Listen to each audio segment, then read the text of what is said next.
Welcome everyone. This is On Just Restart. This is my podcast, a Nintendo podcast that we have every Monday night at 9 p.m. Eastern Time. Our partner is Audible, so with Audible you can get free trials to a whole bunch of audiobooks. So click the link in the description below. You'll get a 30-day free trial to download an audiobook of your choosing. It helps out the channel. It's a great listen. Check it out. But without further delay, let's get started with the discussion tonight. I am joined by Brandon from What About Nintendo, my good friend, my good buddy. The link to his channel is also in the description below. How you doing, man? Doing great, dude. I'm just so excited that this is the week. Well, technically, this is the week when the smaller things start, but it's still things. It's still E3 things, so it's still hype. But next week's the big stuff. But it's still this week. Yeah. You get in that E3 content. Yeah, no. There's gonna be little things for sure, and I usually just care about the Nintendo stuff, so some of those little things don't matter to me. But we are hearing some interesting things. There's a lot of interesting things that have been coming up, and we'll probably get into. Hopefully, there's no way we get to all of it. There's just no way, but we will get into a lot of it. And there may be a couple more guests that may come on tonight. Maybe, maybe not. We'll see. Who knows? I don't know. Maybe just Charmander, my imaginary friend. I don't know. But for those who are new here, for those who don't know what's going on, we're going to be talking about the Pokemon Direct that's happening in a couple days. We're going to talk about the Nintendo Direct and a couple other little things. I put the topics here, right? We're going to talk a little bit about Pokemon Sleep and Pokemon Home, just basically the business conference for Pokemon last week. Then we'll get into more Pokemon Direct conversation. Then we'll talk a little bit about that Mario Maker 2 problem with the online. Actually, Super Chris, he recommended the topic to me after the podcast from last week, so we'll be getting into that. And then we'll jump into the biggest topic, which is just talking about E3, and that could go in so many different directions. So we'll probably run through most of these other topics. Pokemon will be intermittent all throughout the discussion tonight, of course, because it is upon us, and I love Pokemon, so we will be talking about it. Don't worry. So we got a lot. We always have a lot, but we definitely have a lot now. And I mean, next week it's going to be the pre-E3 show and also the post-Pokemon Direct show. But this is the final time to put in like any sort of predictions or expectations or wishes, I guess, or kind of go over them, go over what sort of changed, because some things have changed. I did make my final predictions video like 3 weeks ago. But things have changed since then. We'll get into that. I've made some discoveries, some realizations that I think are incredibly interesting. I wonder if I should just save it for a video. No, I'm going to talk about during the podcast. For those who are here, you will get the goods in the podcast. But of course, Totally teased in, just like, nah, video, bro. Just have to wait. Yeah. But actually, speaking of videos, I recently did a video that I really want to pan out. I don't think it will, unfortunately, but it's a video I made that I published last night on, I don't know if you guys know this, but YouTube, like a whole bunch of Google platforms kind of crashed yesterday, so that maybe has something to do with the fact why it's not doing as well as I was hoping, but also it's because it's not news related. A lot of this content I cover is news and speculation, but I do a Nintendo channel, right? So I want to talk about not just about the things that are happening now, but things that have happened in the past as well, just the appreciation of what Nintendo is, right? So I made a video, I published it yesterday. It was about the origins of Mario and how he got his name. I was really excited about it, and it's okay. People have watched it, have enjoyed it, but because it's not news related, it doesn't look like it's going to even get 100 views, which is unfortunate. I really wanted it to be seen by people, and I don't think the YouTube algorithm really cares for those things anymore, which is so, because I did the research. There isn't really that many videos out there that even talk about how Mario, you can't, like, you might find like a 30 minute video, which is ridiculous just to learn of kind of some simple details that I put in 6 minutes, which is kind of comprehensive. It's just weird how the algorithm works, but whatever. Check out the video. It's on my channel page. I would really appreciate it, guys. I think you guys will really enjoy it if you're Nintendo fans, so please check it out. But let's sort of dive into things here, Brandon. Or not. Actually, you did your Smash predictions, right, for E3. I didn't get to see it yet, so if you want to talk about it a little bit, get people excited for that tease a little bit, by all means, go ahead. We could start with some Smash discussion before we get into the actual topics as people roll into the chat, and then we'll get to the chat. So let me know what's going on with this Smash thing. So, yeah, I made a Smash predictions video talking about what DLC characters are, what I think is going to be shown at E3. I kind of went both conservative with it and at the same time very, whatever the opposite of conservative is. So it was some crazy stuff, but essentially I predicted one character would be there, and Andres, I'm sure you know who it is. Who do you think? I'm sure you can guess. Yes. Yeah. So I predicted, Banjo-Kazooie would be there as the only character in Smash. Now, I know a lot of people are thinking 2 or 3 might be announced, but I said only 1. And a lot of people in the comments are like, "Boy, you only think 1?" I'm like, "Yep, only 1." That's what I'm thinking. So it's actually interesting, right? A couple weeks ago, I would have agreed with you. I'm not 100% certain it's going to be 1. I do feel really good that it's going to be Banjo. Banjo is one of the DLC characters. Banjo-Kazooie, right? I'm just going to say it, okay? Some people have told me that Banjo-Kazooie is going to happen. Okay? Interpret that as you will. We've both have made many videos talking about Banjo-Kazooie, right? They're the big one, okay? The big one is that, and this is not about inside information. This is literally anything. People can research this, right? I have videos on it. There's sources. Check it out. But one of the things that's really kind of telling me that Banjo-Kazooie is going to be it, and keep in mind, we don't actually know, right? So take it all with a grain of salt. But the belief is that it could be Banjo-Kazooie. Why? One of the reasons because there was a data mine. One of the early data mines for Smash Ultimate had a list of names within the data code, the coding. And these lists of names were different games. All of these games have spirits in Smash Brothers, but there was a couple names on that list that there were no spirits for, but those names were in the list in the coding for Smash Brothers. That was Jet Force Gemini and Blast Corps. Those 2 games were made by Rare. They're published by Rare. They are Rare IP. They're Rare property. Why is Rare property in a Nintendo product? Rare is no longer a part of Nintendo. They don't work with Nintendo. They are wholly owned by Microsoft. A hint that Nintendo and Rare are working together in some way. Now, that doesn't mean Banjo-Kazooie outright, but the fact that Rare and Nintendo seem to have had some discussions, and at least at one point within the coding, there was some consideration to have some sort of Rare content in the game, that, I think, is a really big tell that Banjo and Kazooie is an option. But there's a whole bunch of other things that are coming up. For example, there is this toy product line that's coming out for Banjo-Kazooie, and it kind of matches up with other things that would be like whenever there's a toy product line that comes out from this particular company that I want to look up, there is a game announcement for that, and the company is teasing it. I have to double check the name. Some of you in chat may know who I'm referring to. That's happening. That happened just this week, right? And of course, Banjo-Kazooie is a very popular character. The list goes on. There's so many different things, but those are some of the things that kind of just come off the top of my head of why I feel like Banjo-Kazooie is really likely. But that's not the only character that I think is going to happen. I think Erdrick is also likely. Yeah, I think Erdrick's likely. I'm just not sure if he'll be announced at E3 or not. I'm kind of wondering if they're just going to really space out the announcements. That's my personal theory, because I feel like some people are saying that, a Smash character could get dropped like really close to E3, but I don't think it will.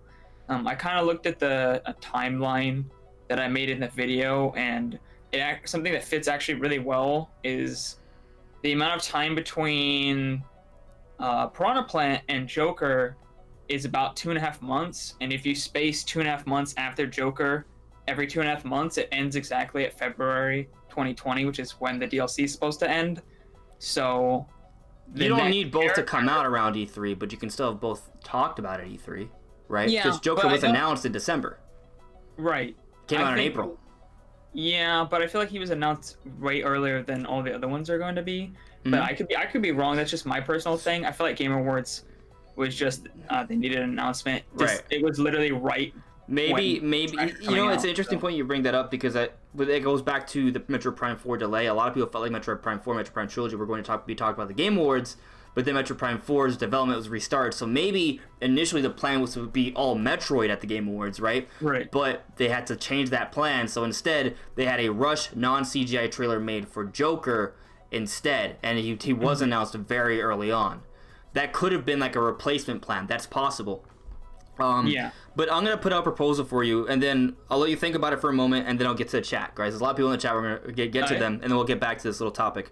But what if they do announce the next DLC character, which has been strongly hinted to be Erdrick from Dragon Quest. I think that's cool, but let's be real. You and I don't care too much about Erdrick from Dragon Quest. We're not that big of Dragon Quest fans. And it's not because we're bad people. It's just because Dragon Quest is more of a... has a much stronger influence in Japan, on the other side of the world, right? So announcing Erdrick at E3 would probably not have the biggest... it wouldn't be as exciting as, say, Banjo-Kazooie. So my proposal is that they do announce both, right? Erdrick is more like a release upon this next week. Like, he's going to be, shadow drop. You're going to announce him, available now. Go play Smash Ultimate after the Direct, right? But at the end of the conference, they're going to have, or later into the Direct, they will have another surprise announcement for Smash Brothers, and that will be Banjo-Kazooie. There'll be a CGI trailer. They'll say they're still developing it and working on it, and we'll see it 2 months from now. And that would fit right in line with what you're thinking, right? So we got Joker in April, we'll get Erdrick around June, and then around August or so, we will get Banjo and Kazooie. But they will announce both at the end of the Direct. And it makes sense because we actually did see within the coding that they had multiple characters in line, so maybe they've been working on both Erdrick and Banjo in tandem. So, but Erdrick's going to be done first, and then Banjo will be finished up afterwards. That's my proposal. Ponder upon it for a moment. Let me check with the chat. We'll get to it. Unless you already know exactly what you're gonna say to that. It's stupid. Stupid. I do know what I have to say, but I'm gonna let you go to the chat first. Yeah, just because we've been going on for a few minutes, I want to say hi to everyone. Hello there, Brandon the Stallion, which is not Brandon from About Nintendo. These are two different people. How you doing, man? I see you were there very early. Oh, he actually saw your video. Yeah, can I answer that comment? Go ahead. You can read out loud or yeah. Alright, so he says, by the way, Brendan, I saw your Smash Ultimate DLC character prediction video. First off, thank you for watching that video. You guys should all check it out if you haven't. I think the two most likely Microsoft characters are Banjo and Kazooie and Master Chief. It's going to be one of those or both. That's very curious. I'm surprised you didn't say Steve from Minecraft like everyone else.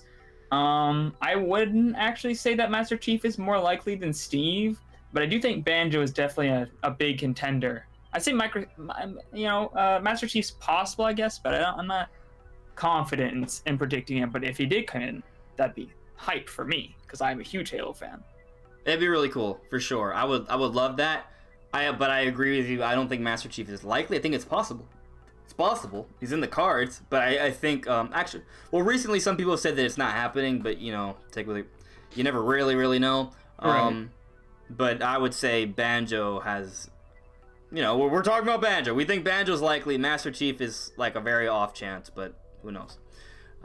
Hello there, Controller Program. What's up? Super Chris. Vooper. Good evening. Mastermind. Hello. I'm doing pretty good, Controller Program. I'm not actually drunk or high, but I'm drunk and high on Nintendo and E3 hype. All right, I'm very excited. I'm just drinking water, just for the record. It's not liquor, it's water. Savage64, hello. Oh, I got a super chat from Professor Acid. Thank you so much. Thank you. Nice. Vilbeard, Mr. Miyagi for Smash. Mr. Miyagi. Wax on, wax off. Oh, Controller Program just checked you out, Brandon. He's also a great Nintendo channel. Make sure to check him out, guys. Yes, thank you so much for subscribing. I saw your comment earlier. Thank you. Vooper, you thought the Pokemon conference was whack? I mean, like, it's definitely not going to be as hype as the Direct. Hilarious. It was... I skipped through it. I didn't watch it live. I didn't think it was worth streaming it or anything like that. So, I mean, it wasn't very hype.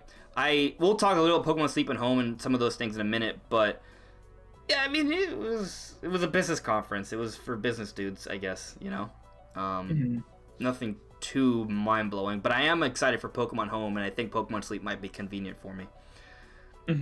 Adam Von Cannon, part of me hopes Xenoblade Chronicles 1 and Xenoblade Chronicles X will be ported to the Switch. Actually, Brandon and I were both talking about this earlier. Yes, we were. Yeah, so we'll get into that a little bit. Yes, Controller Program, Brandon's channel is pretty awesome. Thank you, bro. Sadly saying nobody watched the EA showcase. Yeah, I have no interest. I have no interest. Last year it was so bad. It was so bad. Really? Yeah, I'm not interested. Robier, hello there. Oompa Moyo, hello. KJ Gaming, what's up? Xenoblade Chronicles. You can't wait for E3. Will you be at E3 though? Because Xenoblade Chronicles. Ah. Yeah. Rex and Pyre is still possible. I think Rex and Pyre are possible, but I don't think they're going to be a part of this Challenger Pass. I think there's going to be like a second Challengers Pass or a bonus DLC character after the Challengers Pass. I agree. Yeah. So, I mean, I want Rex and Pyre more than anything else, just for the record. Along with Banjo. Banjo does make a lot of sense, right? Right, Sabbath? We'll see, though. You never know. Nintendo doesn't always make sense. Super Chris, you're not hyped for the Smash DLC. Oh my god. How could this be? How? I don't understand. I am confusion. Son, maybe 1 or 2 2020 games can be reviewed. I agree. I think we don't really know anything about 2020. Mm-hmm. I think this E3 is going to be when Nintendo's going to start filling out that lineup. We're going to learn a little bit about it. Like, consider what we know about this year now, right? We have more games than there are months left in the year that are big published games by Nintendo, and there's sure to be a few more announcements for this year. Right. But I think Nintendo will also start filling up the lineup for 2020. We'll start getting a better idea of what's going to be there. Just off the top of my head, I would say Bayonetta 3 is probably one of them. It wouldn't shock me if a Mario game is in there. Maybe Zelda. But we'll wait until after E3 for that, okay? We'll wait until after E3 to begin the 2020 speculation. Mm-hmm. Well, we will talk about some more games, but, I just mean, like, trying to pick and choose what it'll be. We'll get into it. Let me see. What's going on? There's you guys are saying a lot. It's kind of hard for me to keep up with this, guys. There's a lot going on here. Gets everyone's excited for E3. Yeah, Andres, boy. you are awesome, Andres. You deserve at least. Oh, you just think I deserve at least 200,000 subscribers, but more than that. Oh man, if I ever get to 900K or 1 million subs, I'll be. If I even get to 50,000 subscribers, I think I'd be the happiest person in the world, to be honest with you. Because that would mean I could do this as my full-time job, and I could completely work this. I could probably go to events, get partnerships, and just completely invest myself into the Nintendo news and history cycle. I would love that. I really appreciate that, Brandon the Stallion. That means a lot. Mastermind Musashi, but no one remembers him. Oh, yeah, Musashi. You see there. Professor asks, you look... Going back to a super chat. Hey, Andres, I love the streams. Keep it up. I will do my best to keep it up. Absolutely. Xenoblade Chronicles. Steve has a big meme for Smash for a long time since Minecraft Wii U Edition came out. Yeah. Oh, God. Yeah, I'm going to keep drinking water, Mastermind. I'm not sick. I'm good for now, so I am good. Alright, so we're fairly caught up with the chat. I'll read this last thing right here. The controller program. Yesterday I went back and watched both the Nintendo E3 2017 Spotlight and Nintendo E3 2018 Direct, and they were really good. Especially love the the E3 Spotlight for 2017 was crazy because what we had. Well, Zelda already came up. We got the DLC for Zelda, right? We had Mario Odyssey to talk about. We had Xenoblade Chronicles 2 to talk about, and I mean those are just like the 3 big games, right? There's all the other little things as well. Like there was Pokémon Tournament, there was Fire Emblem Warriors, if I remember correctly. There was those are just off the top of my head, but there was a lot of games. Jim Ducker, hello there. Yeah, for sure. Wait, Brandon's added me. I really want a new Mario baseball game with a bigger story mode than Super Sluggers with a full third person map for exploration. That would be crazy. But let's get back into the discussion here. So, Brandon, going back to my proposal, right? We still haven't even jumped into the topics, but we'll get there. Erdrick, I think I've heard some people. It's not just me speculating. There's others that Erdrick will be announced because Erdrick's been like we both agree. A lot of people agree that Erdrick is almost a foregone conclusion. I kind of don't want it to be, right? But it seems pretty likely, right? So, bearing that in mind, Erdrick should be announced really soon. Now, it's possible that maybe they'll do like a swap on us, and then they'll announce Banjo-Kazooie first and save Erdrick for later on. It's also possible they just pull up, hey, we're just going to announce Erdrick now and announce Banjo later on, assuming Banjo's even legit, right? Mm-hmm. But I think most of you guys will agree with me that if they just announce Erdrick as a DLC for Smash Ultimate during E3, a lot of people are going to be disappointed. And it's not that Erdrick won't be a cool character, but he doesn't really, like I said, for the Western audience, he's not really as hype-inducing as Banjo-Kazooie. It's not even close, really. Yeah, in E3's, I'd say E3 is a mostly Western event. Don't you agree? I think that's pretty true. So announcing a Japanese-based character that most people in America and Europe probably don't even know who that is would be kind of weird as their only announcement. Um, I don't know if they have a character ready to shadow drop at E3 just because it's been It'll be about 2 months, right? yeah Or less than 2 months. about 1.5 months. It'd be 1.5. 56 days, so 1.5 months. Yeah, fair point. Fair point. So it's a little bit earlier than my timeline of 2.5 months, which works out really well. You but could also make then the again, argument. they could just have a bigger gap somewhere else. So True. it doesn't have to be 2.5 months. Nintendo never said that. So. Yeah. Yeah. Well, I think I just feel like it'd be weird, and Nintendo could do this, right? We keep our expectations in check, right? Like, we're not going to get 17 Smash characters announced at E3. Right. And it may not be in the one character if it is just one, which is also fairly possible. Like, it may not be the one we want. So, we should keep that in mind.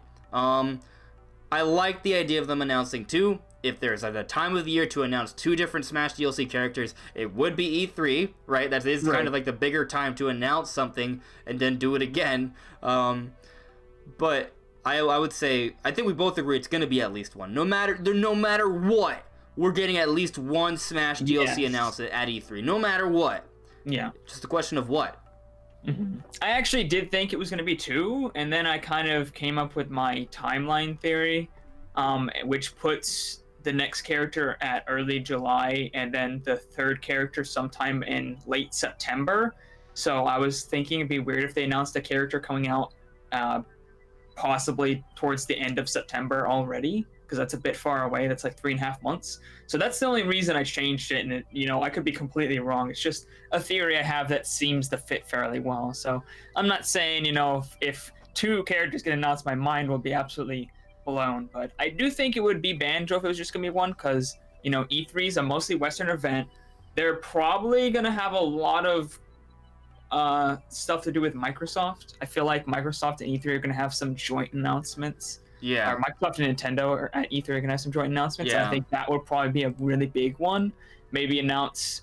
My theory was they'd end the show with Banjo as well as an announcement of Rare Replay. And then they would have an immediate short Treehouse segment with Phil Spencer talking, kind of like they did that one time for Pokemon. I believe Sun and Moon they did that. So they would have Phil Spencer talking, just talk about the relationship with Nintendo and Microsoft, and then maybe even announce some Master Chief Collection for 2020 or something like that. That was my theory that I proposed in the video I made today. Yeah, I like the idea of there being a big Microsoft influence at E3. I want Master Chief Collection to be real. I want Rare Replay to be real. I would like Banjo to be there. I want that all to be kind of packaged neatly together during the presentation. Will it happen? We'll see. But let's actually get into the topics. Because we're kind of diving straight into the E3 Direct stuff. We're going to get into that, but we'll going to the mid-track, so we'll be talking about E3 all night. But let's go over some of the topics though before let's talk about them. The Pokemon Business Conference, right? Save your thoughts on Pokemon Home first, because it's just one whole topic. I don't care. I'll slash them both at the same time. But what did you think of the conference? I actually did watch it live, and I streamed it on my channel, and I had my friend Pedro, who and a lot of you guys in the chat might know. He's been on the podcast before, and we were dying laughing at the Sleep announcement. It's not really what Sleep is, it's the way they announced it and the unexpectedness of the trailer. In the way they just came out and was like, we're gonna make sleeping fun with this Pokemon Go Plus, and everyone was making memes of you're gonna go to sleep, because they announced Home right before that, so it was like Pokemon Go Home to Sleep, and that was a thing that we started joking about in the comments. Actually, we were probably the first one to make that meme in our chat because we were watching it live, and we were actually making the meme that went around. We made that live, so it was hilarious. And I think I'm the only person. I might be the only person that took that announcement seriously. Yeah, I didn't take it seriously at all, dude. I actually think it's cool. I think it's cool. I think it's interesting. It was just the way they announced it was hilarious. Right, no, and I understand that. Screw it. No, I'm just kidding. But like, the thing is that I think it'd be really cool to have something that kind of encourages you to go to sleep at an appropriate time. And when you wake up, you check your apps, like, oh yeah, put in this amount of sleep, right? Oh, and here's a reward. And it's kind of like a little, they're offering mini games to sort of encourage you to do these healthy activities, like a proper sleep schedule. You look at Pokemon Go, it gets you to walk around, explore the environment. That's healthy as well. Like, I like what Pokemon Company is doing here. I agree. And they're thinking about making Pokemon very pervasive all throughout society, which I love. The promise of what Pokemon Go offered, like that initial idea that everyone around the world is going to be interacting, playing Pokemon with each other.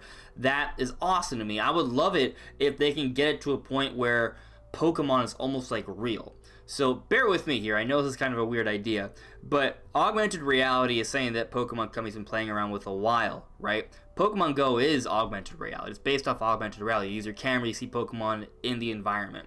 Pokemon are pocket monsters. They're basically digital creatures already, right? Like within the actual they're not necessarily actual digital creatures in the canon of the game, but they kind of are, because you can transfer them into PC boxes and they go in and out of Pokeballs. Like, they're not just like a dog that you put in a cage and carry around or a leash. Like, they're a little bit different, right? So the premise of like making Pokemon like that you can find and explore throughout the real world through your phones, which is your device to see augmented reality, right, was really exciting to me, because it makes Pokemon bigger, it makes it more interactive. Right. It's like bringing the real Pokemon world to reality. Well, not it's like bringing the imaginary Pokemon world to reality is what I'm trying to say. And seeing things like Pokemon Sleep kind of is more of that, I think. And I kind of like the direction they're going. Some people might find it creepy, like, oh, Pokemon Company trying to take over the world, but I think they're just finding ways to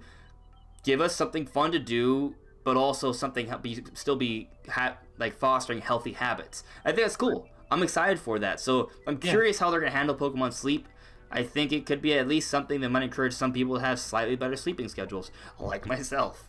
Yeah, I need it. I just know I'm not gonna pay like the $40 to $60. You know they're gonna charge for the Pokemon Plus. I won't buy it. Yeah, I won't buy it.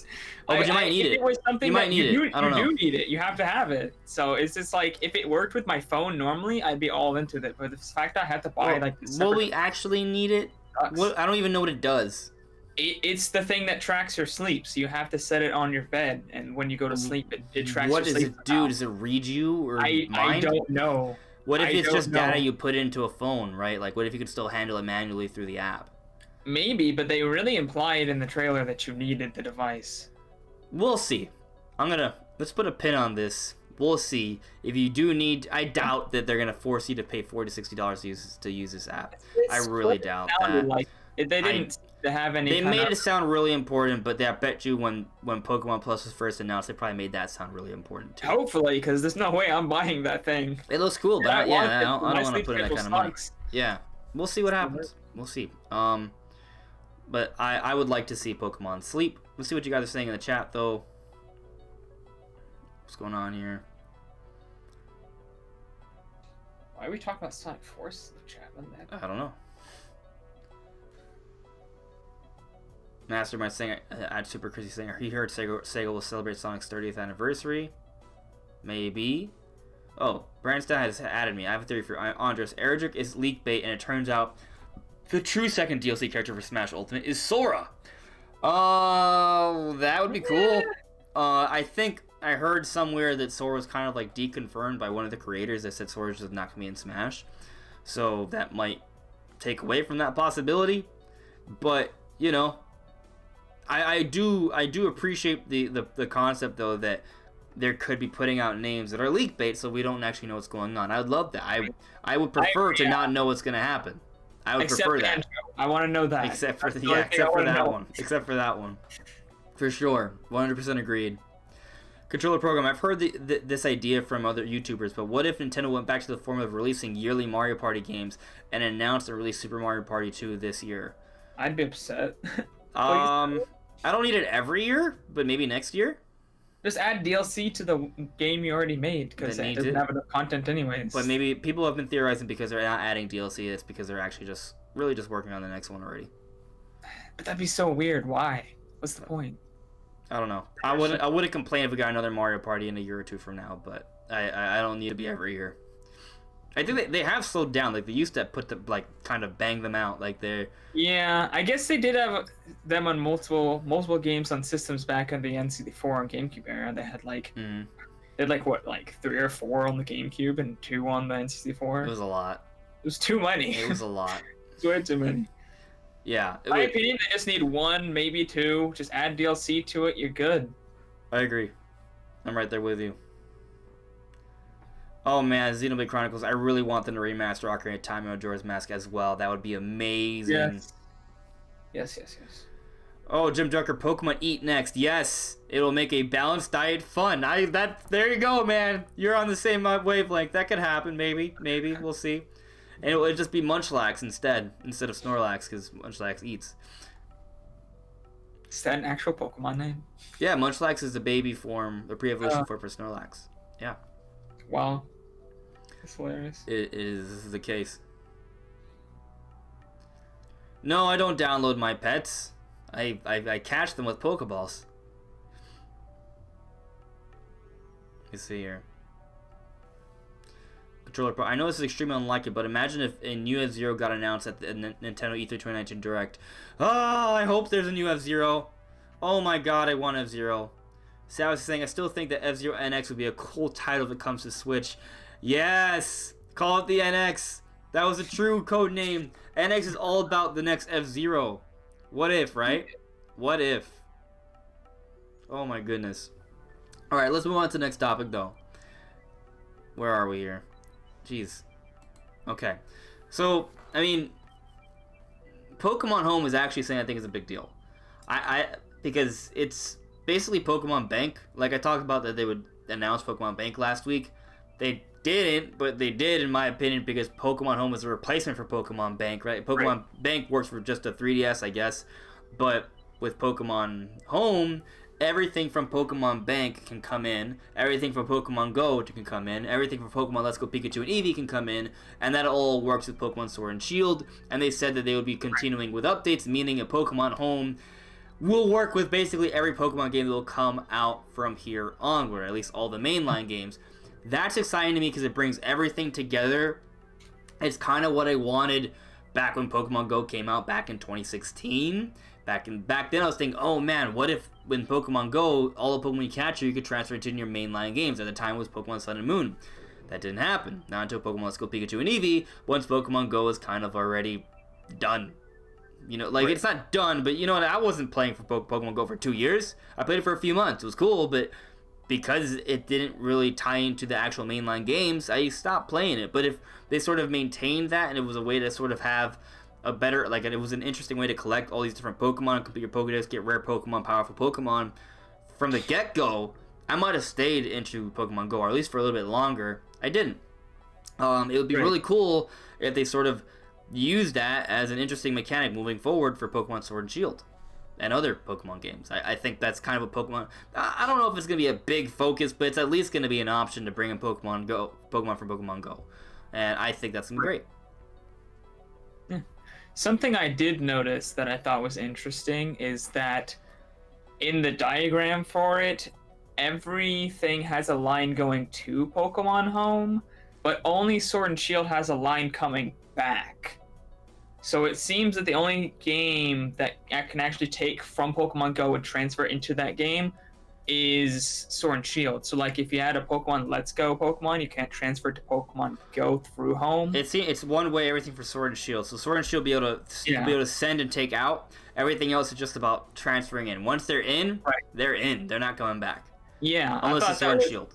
I thought that was kind of odd. So you can't like take some of your Sword and Shield Pokemon and transfer it back to other games, even if they're not exclusive Pokemon. Well, Sword and Shield is going to be like the next generation of Pokemon, so like being able to put them into Let's Go or Sun and Moon wouldn't really work anyway because they'll be updated Pokemon. You've never been able to bring new Pokemon into older games. Oh, okay. That's never been a thing. Yeah. Yeah, Okay. if it's the next generation, no new generation Pokemon, regardless of what part of the Pokedex it is. If it's if it was birthed in that generation, you can't send it to a generation back. The Pokemon from previous generations can move up. That's how it's always worked. So I don't think it's really anything different here. It is Pokemon Go though. That is something. Pokemon Go is not necessarily any generation, right? Because they continually update it. So that if that's true that you can't send Pokemon into Pokemon Go, I guess that's a little unfortunate. But you couldn't do it with Let's Go either, so it's not really a surprise for me. So whatever. And Pokemon Go is already kind of old anyway. So I'm just curious to see what differences are in Pokemon Home, because they said Pokemon Home and it implied it was this cool thing, but they didn't really talk about it much. Will it just be like an app that you can accept that's accessible from different devices? Like the cool thing is that you'll be able to access this with your phone. So imagine having Pokemon Home on your phone, and you are an avid Sword and Shield player, right? And you don't have your Switch on you, but you have your phone on you, and all the Pokemon that are in your Sword and Shield are also accessible on Pokemon Home. You're like, hey, look, I have this super rare Dragonite that's shiny. I would trade it for that super awesome Max IV Farfetch'd, right? Like, and you can do that, but you can do it just with your phones, right? That would be kind of nice, and that's not something you would need to have your Switch for. I would like that. Would love it if that'd be really cool. If they make Pokemon Home to basically function like a companion app to Pokemon Sword and Shield, that would be something I would really, really, really appreciate. I think it is a companion app, right? It works with it, but will it be convenient? Will it work in that way, that seamlessly? We'll find out. And maybe, it will be more than just a box that you can maneuver. It may be like sort of like an environment that you can explore. It may have some sort of mini games involved. That would be kind of fun. Will it be necessary? I don't know. Kind of like in Pokemon Go, they have those what do they call them? Go gardens or something? Go parks? Go parks, yeah. Something like that, where you can run around with your Pokemon, kind of just run. They're in the wild. That'd be kind of cool. Yeah, I mean, it would be cool, and I would appreciate those things, but at the same time, if it's something that's like mandatory, it's like I just want to get to the box and maneuver things, that would also be annoying, right? So what I want the most is just to be able to work it like a box for everything. Yeah. But if that comes with it as well as a complimentary thing, that'd be cool too. Yeah, is that not how the way it worked in Pokemon? In Pokemon Bank, you just put Pokemon in a box, and you take them out. That's it. No, I mean in the Go parks in Pokemon Let's Go. I didn't use a feature that much. Basically, you could transfer Pokemon from Pokemon Go into Let's Go Park, and you catch them, and then they're in your party. Okay. So you do run around an environment. You see the Pokemon roaming around, you catch them, but that's it. Okay. Yeah. I think it would be similar to that, but more involved and easier to do, and less having to actually go catch them, and more just leave them there. It wouldn't shock me if it's just legit like a menu, but I would like it to be a bit more fun than that. But we'll see. We'll see what it is. Let's see what you guys are talking about in the chat, though. Ooh, that's an interesting thing. Let me see where you guys are here in the chat. Mastermind is very... Wait, hold on. I'm first going to read this from Xenoblade Chronicles. As much as I want to see new games, old games would be amazing to see, like Skyward Sword. We have the Joy-Cons to make it work. Xenoblade Chronicles, first time in the live stream, and it's great. Cool. I'm glad you're enjoying it. Mastermind, I'm very hopeful for Mario RPG Revival. Oh my god, if there is a Mario RPG Revival, that would be absolutely amazing. I might actually play the game for once. It hasn't aged super well, so like it's still fun, but I mean, it would be nice to have it in widescreen at least. Yeah, Vooper, I'm pretty excited for Pokemon Home, as you can probably tell. I think it's going to be at least pretty convenient. Byron, hello. Yeah, the E3 hype, man. Controller program seems to agree with you, Brandon. DLC for Super Mario Party would be a better and easier idea than making a sequel for Mario Party. Yeah, maybe. Brandon Stan added me. Here's what I think the new F-Zero would be called. It would be called F-Zero Extreme. Ah, there are some motocross games that kind of use that sort of theming. Maybe. I think they'll probably just. They've always done letters. Like, it's always like F-Zero AX, F-Zero GX, F-Zero X. F-Zero NX, I kind of like that one. I like what Sad suggested. I don't know if it'll be that. It might not even be called. It might not have letters. It may just be like F-Zero Switch or F-Zero. I don't know. I'm not sure. They could do something different because it's a reboot, maybe. And I always assume it'll be a reboot because it's been years since F-Zero's happened, so they probably like want to reintroduce F-Zero to a whole new audience because it's been years, right? Like, people have lived entire lifetimes who are playing and buying games now since the last big F-Zero installment. Well, I think you should just watch the Pokemon Direct Xenoblade Chronicles. That'll get you up to date on the next big game. So Sun is saying, I hope Retro Studios reveals their product they've been working on prior to Metro Prime 4. Should we talk about that now, Brandon? Should we talk about that now? Alright, so you guys may or may not have seen the video that I published about a week or so ago. But basically, I'm under the belief that the next Retro Studios game, not counting Metro Prime 4, not counting Metro Prime Trilogy HD as well, which I think Retro may have worked on, that's just, a remaster, is a sequel to Nintendo Land. I know, it may not be what you have wanted, but I think it's pretty likely. I have a video on my channel. If you look at the characters behind the Mario statue, it looks like Monita. Actually, let me pull up a couple images for you. Reggie, you know what I'm talking about, right, Brandon? Yeah, I saw the video. What are your thoughts on that, by the way? Do you agree with me? Do you think I mean, I think it looks like that. I'm not gonna say that I think that's what's happening because I'm not sure. But I mean, if it is, that'd be good enough. I'd be happy because I want a new Nintendo Land. I've wanted one for a long time. But I wouldn't be happy that that's what Retro Studios is working on. I'd hope that they're also working on another game because I feel like that they could, for a game that small, I feel like they could be working on another game as well. All right, so obviously watch my video so you can outline it more properly, but just can people see exactly what I'm doing here on the stream? Yeah, you guys can see it. So, yeah. All right, so look at Monita. Monita is a rod with a monitor and a hand with 4 cubicle fingers if you include the thumb. All right, let's look at this. If you look at the bottom side of Mario, right? Look around the leg. Look over here. There is nothing behind Mario's leg. There is completely open space. If you see this hand, most characters would have a torso right around here, another arm here, a head around here, and legs under here. There's no legs under that area by Mario's legs and bottom. Right? Look at this orange and green. That is Samus's leg. Right? So if this metal character has a body, it's really small because it's nothing. There's nothing here, right? We see nothing here. It's still Samus's leg. And then you look at this part. This part is actually not Samus's arm cannon. It actually has a different color and texture than the arm cannon. Samus doesn't have any additional attachment on the underside of that arm cannon from there. And if you look at it carefully, it's actually like a corner piece here, and it actually kind of forms a rectangle. So if you check out my video, I outline it more clearly, but basically rectangular monitor, rod that's very slim, which would fit behind Mario and not block off anything else here, and then you have the one single hand. I think it's Monita. Like, there's no other Nintendo character that it could possibly be except for Monita. Monita is the only character that would have a hand that sticks out of random thin air because there's literally no legs or body here, and there's no body here or around here. They would just one rod sticking up, and then I guess some sort of monitor right here.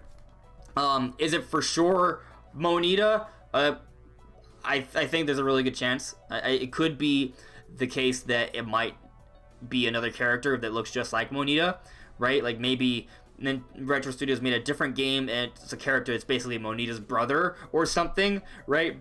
And it's just based off Monita or a reference to Monita.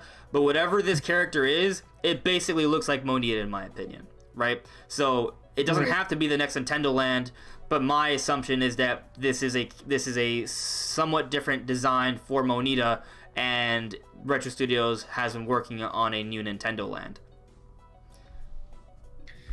Yeah, I'm just, as much as I want a new Nintendo Land, it just is weird that Retro Studios would have been the ones working on it. I mean, in their name, they're called Retro Studios. They typically work on, older franchises. Well, that's not what they're necessarily supposed to do, though. But I'm right there with you that it's fitting. But you could make the argument that they're bringing back Nintendo Land. Nintendo Land died on the Wii U, right? That was 2012. This is 2019, 7 years later. That's not that crazy. In fact, if you think about it, Metroid Prime came out in 2002, and Super Metroid came out, I believe, I want to say 1994. I want to say 1994. Let me check if I'm right. Super Metroid, 1994, right? Yes. Yes. Super Metroid came out in 1994. Metroid Prime came out in 2002. That's 8 years, right? So, okay. The premise of... So, if you want to think of it as Retro Studios doing a revival, they revived Metroid Prime after 8 years, right? So, like, just from terms of, like, timing here, it's been 7 years since Nintendo Land come this holiday... And that's only assuming that they announced Nintendo Land at E3 and it comes out this year. They could announce it and it could be one of the 2020 games, in which case it would be another 8 years. So in terms of timing, they'd still be bringing it back, right? Now, granted, Metroid Prime, it was modernizing Metroid, right? Because it was 2D Metroid, making it 3D. Donkey Kong Country had 3D graphics, but so did so did the original Donkey Kong Country as well. So, what I'm trying to say though, like the original Donkey Kong series was already using 3D graphics. That was kind of one of the big hype things about it when Rare developed it back in the early 90s. And sure, they brought that back as well on the Wii and the Wii U, but it's basically just they brought it back, right? It wasn't like they changed the game. It was the same type of gameplay. So besides Metroid, they haven't really like completely changed a franchise into something new, but they did bring back an old franchise and made it relevant again. So if the only real argument that's been consistent for Retro and what they do is that they bring older Nintendo games and make them relevant again, in terms of timing, a new Nintendo Land would match up when you compare it to Super Metroid and Metroid Prime. Right. It's just such different scope and scale of their other games, I feel like. And I kind of agree with you, but Nintendo Land, in my opinion, is the best minigame compilation ever, and I think Retro Studios could make this Nintendo Land even better, because every minigame in the original Nintendo Land was very in-depth for a minigame, right? Like, very in-depth, a lot to it, a lot of layers to it. Imagine if they were to take that to a whole other level, even more depth, even more scope, add even 4 more games, it's even bigger, even longer, has online features. It could actually be a great way to get a better taste of different Nintendo franchises and play a lot more. I think it'd be really cool. And if Retro Studios is working on Metroid Prime 4, they have a new Nintendo Land, they also remastered Metroid Prime Trilogy HD, I don't think that would be like, oh, Retro hasn't done anything. Yes, I do think it'd still be weird. It is weird they haven't come out with anything in 5 years. I think they did have to cancel a game. But, that doesn't mean they couldn't have worked on something else. I'm just saying, I wouldn't have predicted Nintendo Land either, but the character just... It's one of those things to me. I'm gonna get this off now. It's just a thing to me. It's not something I would predict. It's not something I would wish for, which is why I believe it more. You know what I mean? Because it's not always what you want. It's just kind of what they think makes sense, and I think it could be something that people would really enjoy. But I also agree, for some people, their hype will be a little killed. I get that. Yeah. And it may not be Nintendo Land. It could be something else. But that's Monita, or Monita's dark, ugly brother. I don't know. I'm just if all they've been working on the past 5 years is Metroid Prime Trilogy HD and Nintendo Land 2, that'd be interesting. But I guess I do think if that's the case, they have to have like really gone into a game and then had to cancel it. Yeah, I don't think they're like, okay, now we're done with Donkey Kong Country. Let's go start Nintendo Land as our new big project that's going to take us 5 years. Yeah. Like, that's one of those things you get done like 2, maybe 3 years. I think what may have happened is that something was canceled, dude. I think something was canceled, and that's why we haven't seen anything from Retro Studios. So whatever they have isn't meant to make up for the absence. It's just whatever else they have. But maybe not. Maybe it's something else. But I think if I'm right, and I may not be right, I'm gonna call it 50%. That people, when they see it and they play it, they're gonna think it's really hype. Yeah, I mean, a new Nintendo Land would be really hyped. It's just not. Watch what they call it Nintendo World. Nintendo World. They actually, brain freaking blast, guys. Okay, so next year, what's happening? Around summertime, summer 2020, what's happening? And Nintendo World is opening up. So then you get Nintendo World, and then you get Nintendo World, the video game. Yeah. Or maybe Retro Studios has just been developing software for the park, and it's not even a Switch game. That'd be interesting. Yeah. Huh. Which would disappoint me that it's not a Switch game. Right. Or it could be just a game to kind of coincide with the opening of the park next year. That makes sense, because Nintendo Land was a theme park-based game.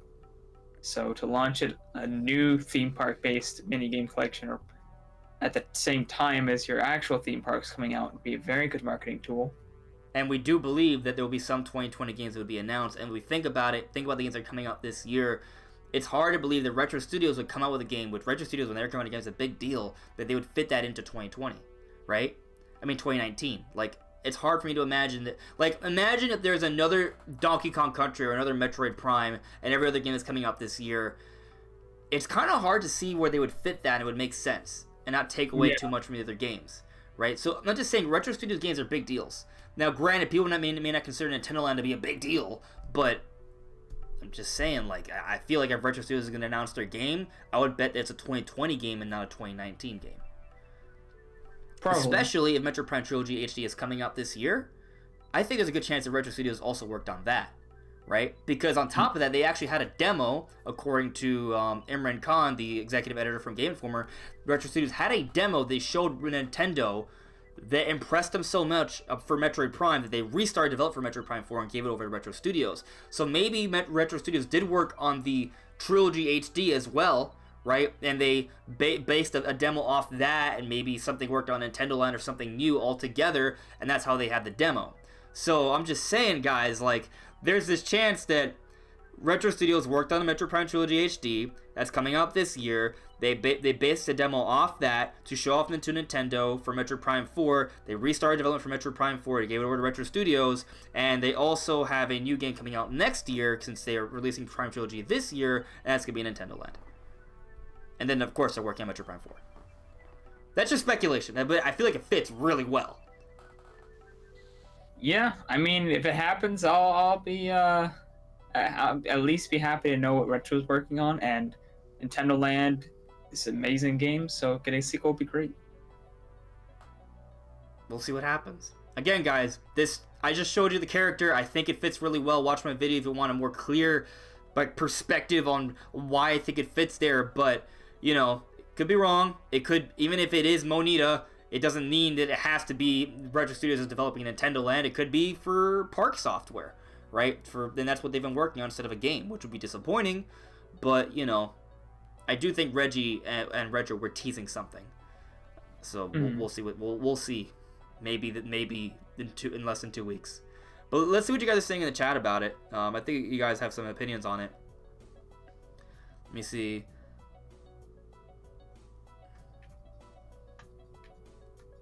Oh, Controller Programs is also his first time on one of these live streams. I'm glad you think it's awesome so far. No Filter and Nintendo Podcast. What is up, man? It has been a minute. Yeah, we're going to get into some predictions. I mean, I guess one of mine is that Retro Studios is working on Nintendo Land, but that wasn't a part of my original predictions. Jim Ducker thought Nintendo Land was great on Wii U. I think it was severely underrated. It's one of those games that, like, if Nintendo had Nintendo Land was great, it's just bad that was their one game to come out with the Wii U. Like, if they had, like, Zelda or Mario and Nintendo Land, people would have been really excited. Yeah. Because Nintendo Land was amazing. It really was. It's absolutely amazing. Great game. Yeah, man. Sabbath, if you ever get a chance to play Nintendo Land, you totally should. It's amazing. Byron, thank you for the kind words. He saw the Nintendo Land video. He thinks it was pretty good. That was a solid observation. I'm glad you did. And Controller Program saying Nintendo Land 2 would be a pretty cool announcement for Nintendo's E3. I hope people agree with that. Yeah, I think it would be pretty cool. Roby, if I understand it correctly, you seem to agree that Monita is that character in the image. Sabbath, no. Retro Studios did not work on the first Nintendo Land. Actually, let me double check which developer did. I think it was EAD. Well, let me just double check before I. Let me see here. Nintendo Land. Yeah, it was EAD. It was just EAD. There are several EADs, but one of Nintendo's internal teams. Internal teams.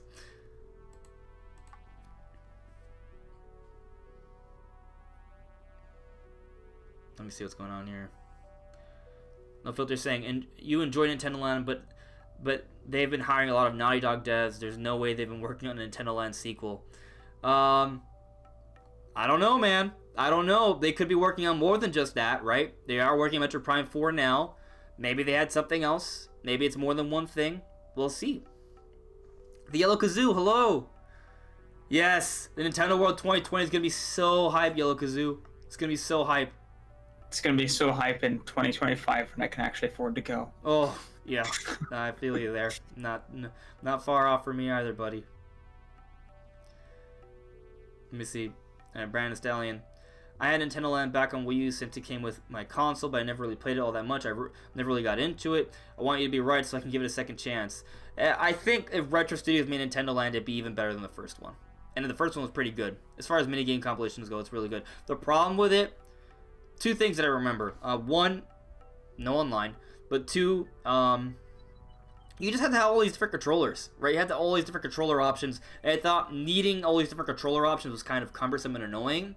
With the Switch, it's a little bit more consistent with the controller options. So hopefully that's not as cumbersome if they do it again. But let's get into the next topic, Brandon. I realize I've been kind of just going on and on about my Nintendo Land idea. But, well, we've covered everything about Pokemon Home. Is there anything else you want to add about that before we talk about our expectations for the Pokemon Direct? No, I just kind of want to see more of the actual software, see what it's actually like. Okay, cool. Right there with you. So, guys, we're going to talk about the Pokemon Direct now, but if, lay it out there in the chat. Let me know what you guys are expecting and wishing for the Pokemon Direct. Me, personally, I think we're going to see the Legendaries. I think we are going to learn more about new moves and mechanics. We're going to learn about how you explore the game a little bit. I am thinking the game's not open world, right? But I think it's going to be non-linear to an extent where the beginning you may be able to go to more than just one badge. Like there may be the first area. Like if you look at the Galar map, there is a fire, water, and there's a water and grass gym, and we believe there's a fire gym in the big city town where they show off the starters. That's fire, water, grass all right next to each other. Why would they all be right next to each other? Normally that's not the case. Maybe it's because you can go to either of the three in any sort of order. So I am thinking there may be like phases of non-linearity, right? So you have to complete those three gyms before you can get to the next set of gyms and the next set of gyms at the end. I think that may be what's happening. That's what I'm kind of hoping for, at least, because I do want there to be some additional exploration and sort of, going at your own pace and exploring the game in your own way. I don't know if we'll be able to tell if the game is going to be more challenging by looking at the Direct. I think that's something we may learn more at E3, actually, when people are playing when we see the Treehouse footage and they talk more about the game. They may be like, yeah, this game's a bit more... They may talk about how this game's catered more to longtime fans and it's a bit harder. They may talk about that. Who knows? Maybe they will hey, look, there's a hard difficulty. If they say that, I'll be so hyped. Right. But besides seeing how the beginning parts of the game, maybe seeing if it's a non-linear, seeing Legendary, seeing some new Pokemon and moves and mechanics, I think we'll find out the big new gimmick as well. Like for Sun and Moon, it was Z moves. For X and Y, it was Mega Evolution. We're gonna see what that is. I think there's a big focus on stadium battles And there's this whole rumor about there being armor evolution. So if you think about there being stadium battles, coliseums, being in front of entire like arenas, maybe they'll have an announcer kind of like in Pokemon Stadium. That'd be really cool. Maybe they even offer like a local rental multiplayer mode. But just imagine these epic, bombastic coliseum battles, and then you have some sort of armor evolution mechanic as well. So armor and coliseum, Roman battles. That's my kind of train of thought. Will that be the case? We'll see. But those are kind of like my predictions and expectations going into this Pokemon Direct. Mm-hmm. Yeah, I agree. I mean, you went over a lot, and I agree with pretty much all the things you said. Nothing. I have nothing. But I definitely agree on the fact that I think this game is going to be more explorative than other Pokemon games. I don't think it's going to be open world, but I think a lot of people have questions about whether certain areas will be explorable or not. And I'm just saying, all those questions, I'm going to say yes. That lake area, you and me are keep like, I don't know if that's gonna be fully explored. The map is huge, dude. Saying yes. Maybe not like the very edges of the map with like random forests, but anything that looks like an actual location, I think is an actual location that you can go to. Like anything that you look distinct. Like I have the image up right now. Like, cool. Let me just go back to the stream. This whole area is what you're talking about. This giant lake area. Yeah, all of that. Yeah, that's huge. I find it hard to believe you won't be able to explore it, man. You know. Yeah, all that's gonna be explorable. I also think I don't think this mountain area is gonna be explorable. Though. I think you can just look at it. That won't. No. Yeah, I'm thinking that won't. But I'm thinking that city where they showed the starters is probably where you get your starters. So that gym might be required to do first. But I'm thinking after that. This is the town area you're referring to. Yes. So that town area, I think that you might have to do that gym first, and then there will be multiple options after that because there's a lot of main paths going there, and it seems like the first location you're ever gonna run into. And it's a really good hint that the game's gonna be a little bit more non-linear because in this town area, right, you have this trail here. First of all, right, you have this railroad here. Maybe you can't. We don't know if you can get into the back. Maybe you can't, but you also have a front road over here. You have a bridge over here. So there's 2 bridges on the right. 2 paths on the left, and a front gate area as well. So there's 5 potential entrances here, which is pretty rare for some towns. Yeah, I mean, every town has a couple different entrances, but I'm just saying, if this is one of the big first main areas, I don't know. I'm kind of with you, though. I'm thinking you go there, you get your starters, you do the first gym, and then you have like 2 or 3 gyms you can go to after that in any order. You beat those, then you can go to the next set. Or maybe even all the other gyms, because there seems like there's no really gyms that are like super far in the back, so the one at the very top. So but they're all kind of equidistant for the most part. I think this kind of supports my theory, but of course I could be wrong. But like if you look, right, so you have the first town. Maybe you do have to do the first town first, and then you can do these 2 out of order. But I have the impression that you do these first 3 gyms. This grass gym, this water gym, and what I assume to be the fire gym here. They're all first. Like I'm not sure what order they'll be. Maybe it's non-linear, like I'm saying. Maybe you have to do the fire one first. But these 3 will be the first gyms, right? And you can't do anything else until you do those 3. Because if you look carefully, it's almost like there's an entire wall, right? Like maybe you can't even access this entire other area until you beat these first 3 gyms. That's very possible. Now that I'm looking at it, I think that is the case. I think all the other ones though, it looks blocked. Minus this one train track here, which you might need a pass for anyway. Like all mountain, wall, giant dragon head, which may be blocked off. I think the dragon head will likely be an entrance. Yeah, I think it's an entrance, but it may not be. But it might be an entrance that's closed. Until, you know what I'm saying. So, but I do think it's closed. But I think elevated. After you defeat those first 3, I think all the other ones look pretty open, except the one on the left up in the forest. I think that you might have to go through this one. Yeah, maybe. I think that's the only other one that seems blocked, except the one at the very top. So I think these 4 you can do mostly out of order, and then the one at the very top you have to do last. Maybe, but it's also important to note that while the map is very detailed, it's not going to show everything. Right, like there's gonna be things that when we actually play the game, like, oh, there actually is a way to get in here without going through this mountain area. You know what I mean? Like we don't know for sure. This map doesn't give us all the details. There are things that are hidden and not actually in the map. Despite how detailed it actually is, the world may even be bigger than what we realize. True. But that's kind of what I'm thinking is you have to do the one where you get your starters first, then the water and the grass gyms you can do in any order. Then you have...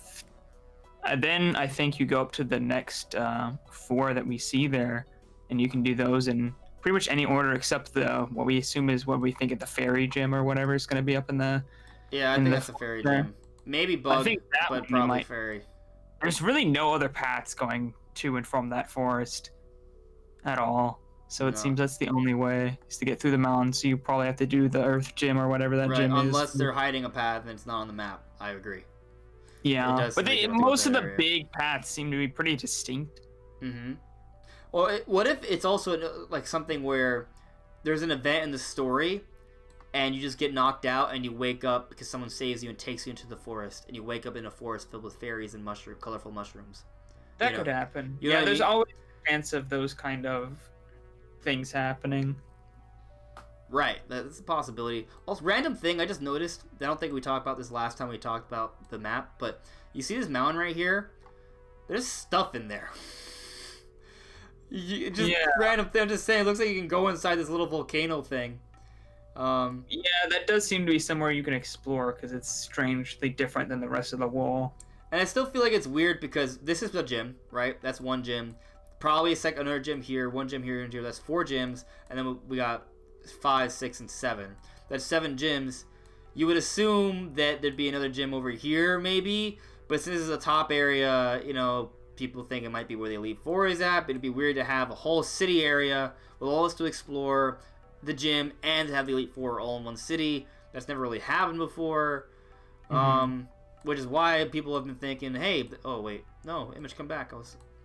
That this trail over here that's not connected to anything kind of goes down this mountainside and then goes to Kalos, where the Elite Four is at. I think it kind of makes sense because people think that maybe this train over here leads to this one, but if you look carefully, these are 2 different mountains, right? So they would have to go under the mountains, but also there's a trail. There's actually like a house with a train track right here. It makes more sense. It would just come up this way and come out here, and then you go up to this whole area. We'll see what happens. But besides map stuff, what else are you thinking, Brandon?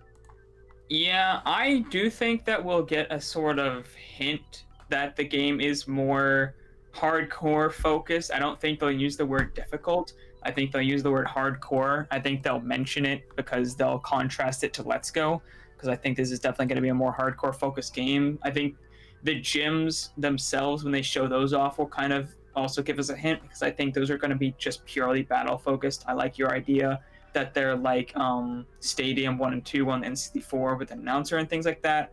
Oh my god, I would cry if that's actually true. I think there's just going to be little things that we see that we're like, yeah, that seems a little more hardcore focused than the other games.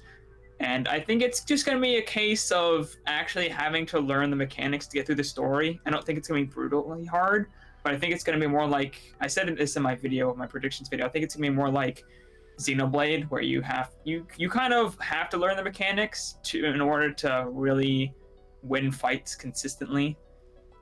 You have to use everything to your advantage and be smart about it, instead of like some of the older Pokemon games. It's like, oh, I just spam the best move and they're dead. No hope. Yeah. I don't know, man. Do you think I'll talk about the online at all? I don't know. I don't know if they'll talk about the line this far away from the game's release date. So, I feel like we've been fairly correct on the Pokemon hype cycle. Like, I remember after the Nintendo Direct in February, I was like, guys, Pokemon Direct is happening in 2 weeks. And I was like, no, it's too soon. Like, no, it's happening. Pokemon Day. You're right. And they were saying, hey, there's probably going to be another Pokemon Direct like a week or 2 right before E3, because it happens like the last few years. That's how it's been. And we were right. And then we're just kind of following the context of history here, right? We're not like doing any crazy predictions. It's just kind of what the information suggests. We're not wizards. Yeah, we're not. Well, we're just people. We're just people. But what if, simply basing this off previous hype cycles for Pokemon games, after this direct, what happens is we just get kind of like weekly or bi-weekly updates from Koro and things of that nature. So we just kind of learned a little bit about the Pokemon throughout. Yeah, I'm thinking that's what's gonna happen, and then probably a month or two before the game comes out, we'll see a big direct. Maybe even in November. I think that'd be 3 Pokemon directs in a year. Yeah, I think that's weird. it is a little weird, but I feel like I thought there were more Pokemon directs than there actually were. I went back and looked. There's like barely any Pokemon directs. Like many years don't have them. They're just trailers. Yeah, we got 2. We're getting 2 Pokemon directs, and now we're talking about maybe a 3rd one. Mm-hmm. I'm not saying you're wrong, by the way. It just seems like a lot. You know, we're already 2 is already a lot, right? Mm-hmm. 3.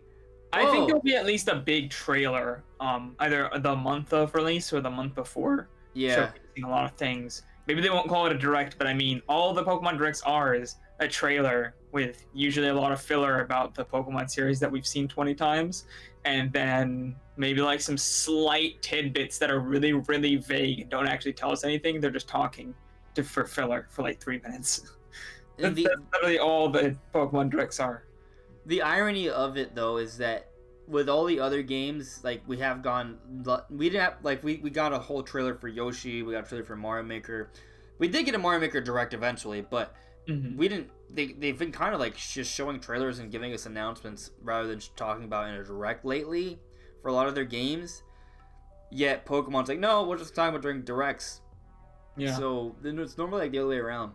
Yeah, I'm surprised we got the directs right, because I was like, I think there's gonna be a direct. People are like, bruh, there's like barely any directs. It's always trailers. I'm like, nah. So somebody said I really think it's gonna be a direct, and it was a direct. So straight up a direct. That was a good prediction. I was yeah, and it's actually on a Wednesday too. The previous Pokemon direct was on a Wednesday as well. So there's that. I wish it was tomorrow, but whatever. It's Wednesday. Yeah. It's fine. It means I don't have to go to sleep early. It's like 8 a.m. It's really fucking early. 9 a.m. for me. We will be streaming that, by the way. It will be a dual team stream. Yeah, I like how you and I are such good friends and we have such a good partnership that I can just say that and I know you're gonna say yes. Yeah. We haven't talked about it. You would have to ask. Yeah. Yeah, we'll both be streaming it together. Don't worry, guys. But let's see what you guys think in the chat about this Pokemon Direct or whatever, because we're talking about everything. Let me see. Who's talking about mother here? Marcos Martins, hello. If Nintendo canceled the Retro Studios Earthbound 3D game, I'll be very angry. Did you guys see this see those lost pics of Earthbound? You're talking about the lost pics of Earthbound 64. I mean, I've seen the media from Earthbound 64. I thought you were talking about maybe something new, because there was like. Yeah. Wait, what? There's there's new footage from Space World, I think 19. Which was it? We're googling this. Yeah, there's brand new footage. I can share the video with you and I'll find the timestamp. You're not talking about that fake Nest video with Porky, right? No. Okay. No. Okay. All right. This is a legit thing. Game Explain covered it. It came out today. Oh, that's why I missed it. Okay. Yeah. Like legit footage from. Hit me, Matt. Hit me with it. Let me go find it. Hold on. Hold your horses. Having trouble finding where the video is. That's why am I blind today? You're blind. I'm literally checking through like every single video. Hold on, let me just go to their site now. I'm so hyped for this. I'll just go. Just you work on that. I'll check the chat. Oh, it was from yesterday. That's why I couldn't find it. I thought it was from today. Oh, I completely missed it. Yeah. So this dude in the chat had the. So here we go. It's at the timestamp's 10:27. Let me send you the link here. Okay.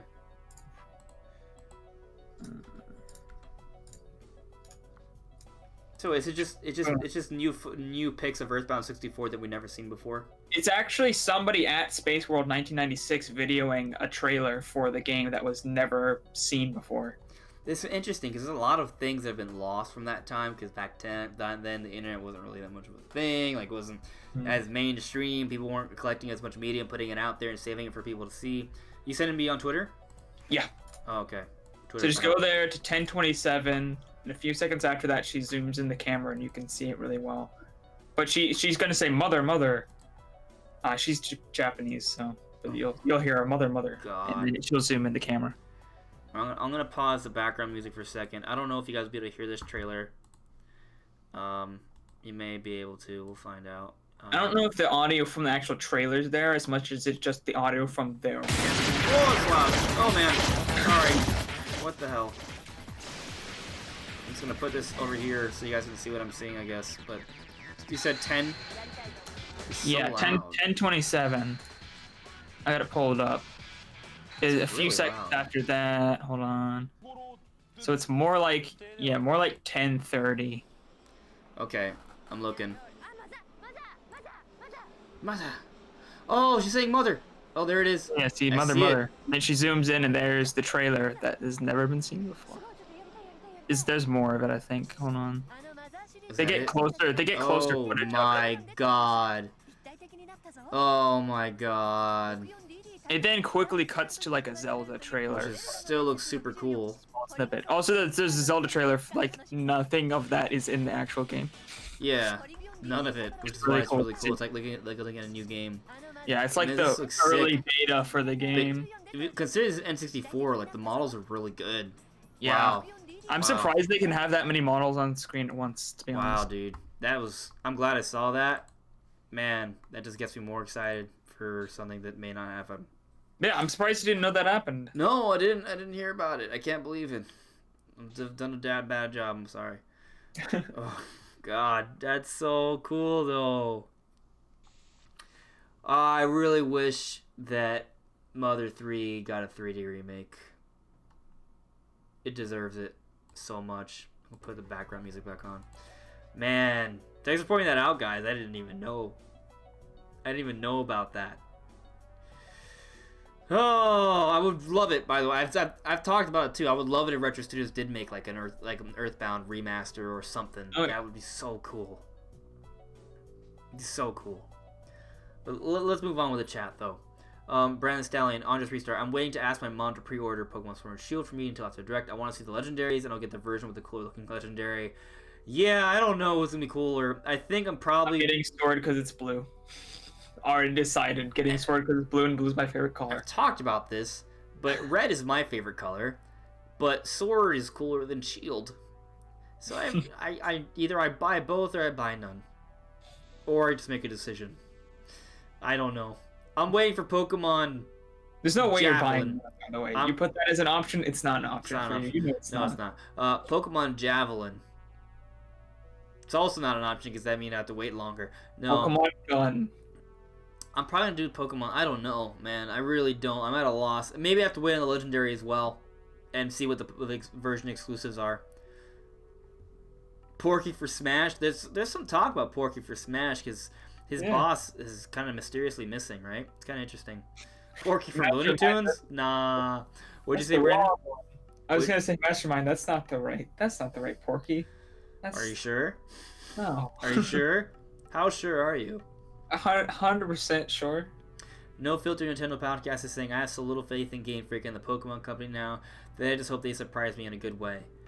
I mean, I think the Pokemon games are consistently solid, right? Maybe they're not masterful, but they're consistently quality. Like, they're still good games. Maybe not, like, great Game of the Year candidate kind of games. But I am under the impression that Sword and Shield, there's a bit more to it. They're pushing a little bit harder than previous Pokemon games. Will that mean it's a Game of the Year candidate kind of the game? I think I would like that, but you know, that's not. It's an RPG. It's not going to be. We should not expect that. Awards, You're right. Probably not. They are so biased against RPGs. But Pokemon is mainstream-ish, pretty mainstream. So if there's an it's something that it's not a safe or smart bet, because we're literally talking about them doing something that's kind of unprecedented. But unprecedented things do happen. There's a first time for everything. Exactly. Otherwise, nothing would be precedented. Yeah, but I'm expecting a solid Pokemon game. If you like previous Pokemon games, you're gonna like Sword and Shield. If you don't like previous Pokemon games, then you might not like Sword and Shield. I think that is something to take into consideration. Yeah, let me see. Sam is saying, I don't think the online will be good. As much as I love Nintendo, I don't think they could make it work. Yeah, it's actually a good segue for the Mario Maker thing, which I think is the next topic, actually. So we'll keep that in mind, Sabbath. I don't think the Switch is getting a price cut anytime soon. I think we'll get a Switch Mini, which will be $200. And if a Switch Pro comes out, it'll be $400. I mean, maybe, actually, no. There could maybe be a holiday price drop. Maybe. I feel like if they come up with a Switch Mini, they're not going to drop the price. We'll see what happens. It does make sense that they wouldn't. We'll see. And then the Switch Pro is $400. $200 Switch Mini, basic Switch is $300, and Switch Pro is $400. I think that'd be a good structure. I'm gonna. Do you think we'll see footage for Detective Pikachu sequel anytime soon? Do you think that could be a this year thing? We see it at E3 maybe, or is that like at least a next year thing? Or beyond. Didn't they say it was coming in 2020? I don't remember. I honestly was talking during that because the intro of the thing was so boring. I didn't notice they actually started doing announcements because they had a bunch of really boring business speak at the beginning. So I was kind of talking over them, and then I kind of missed part of it. So, but I don't think so. I feel like it really felt like an early announcement that they're not going to talk about for a bit. Okay, seems fair. But if we see a trailer, we see a trailer, man. I don't expect it at this year's E3 though. Yeah. Oh, a price drop for Nintendo Online? I don't think that's happening. It's already really cheap. It's dirt cheap already. Yeah. I play the NES games sometime actually, Sabbath. Sometimes I play those online NES games, but I do think they need more. Yeah, I've literally not played an NES game since like a month or two after the service came out. So, yeah. Sun is saying that when they showed off the Earthbound footage from Space World 1996, where they also showed the Gold and Silver beta, which we got a lot of recent information about. Like, there's a whole bunch of Pokemon that were planned that were cut or changed that we saw later on, or not at all. It's really interesting. Let me see what's going on here. Them demo version exclusives will determine which version I get. Yeah, between the legendary version exclusives, that will affect my decision for Sword and Shield. Computer Rush, Johnny Cage or Sonya Blade Cage for Smash. Oh man, it'd be interesting. But let's move on though. Because Sabbath was talking about how he has little faith in the online for Nintendo games, including maybe Sword and Shield. Well, recently we got some disappointing news about Mario Maker 2, right? They apparently, when you go online and you new awesome multiplayer mode they showed off during the Mario Maker Direct, that multiplayer mode can only be done locally, or it can be done online, but you can't do it online with your friends. You can only do it with randoms online. So if you want to play with your friends with the multiplayer with Mario Maker, you have to do it locally together. Or if you want to play online and play the multiplayer, it has to be with people you don't know.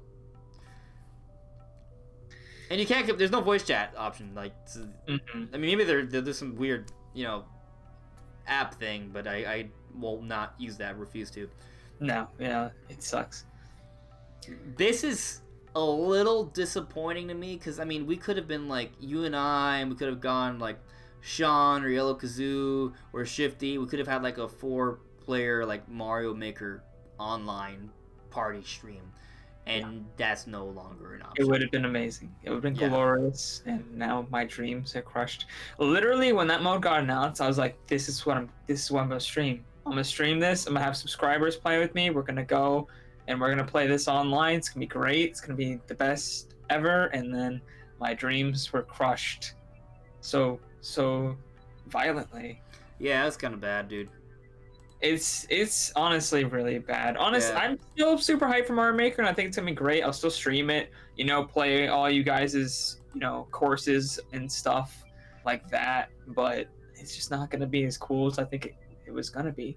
I honestly think they're gonna see how upset people are, and they're gonna patch it eventually. Maybe not at release, but maybe a few months after. I hope that's the case. I hope they do add it eventually. I don't think they're just gonna leave it how it is because I think too many people are upset about it. Every big game Nintendo's coming out with, they do add updates, they do add features, they do add content. I don't expect that to be any different from Mario Maker 2. I think they will work on it, they will improve upon it. But the fact that it's not going to be available at launch is bad, and we still don't have no confirmation that they will add it. There's always a possibility they don't. We don't know. I'm hopeful, like you said, that they will. It's just stupid. Now, like you said, though, that doesn't really take too much away from the game for me. Like, I'm kind of just excited for the game regardless, right? I think it's going to be great. I think it's going to be fun. I really am looking forward to the story mode. I think that's going to be really cool. I think they've added a lot of new little changes so you can have even more options to create. So I'm excited for Mario Maker 2, don't get me wrong. But yeah, it's a little disappointing that we won't be able to do that multiplayer online together for now. Yeah, it's just one of those, oh, it's Nintendo. I'm reminded that the company I love is Nintendo, and they do Nintendo things. And they're just, online is not a strong suit of theirs. There's still no Netflix on the Switch, by the way. Mind-blowing to me. I don't understand. Yeah. No internet browser on the Switch. Also weird, right? Like, it's just these little things. I mean, voice chat. They have a whole themes section in their UI, and there's no themes other than black and white. There's a lot of things.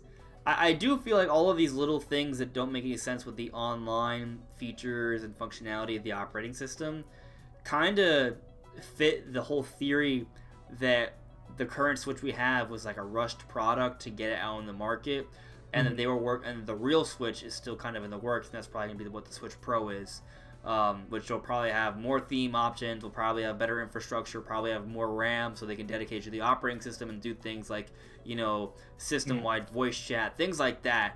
Be really cool. Actually, how would you feel about that? Like, if they announce the Nintendo Switch Pro after E3, it's already been confirmed it won't be at E3, which is disappointing, but I mean, it is what it is.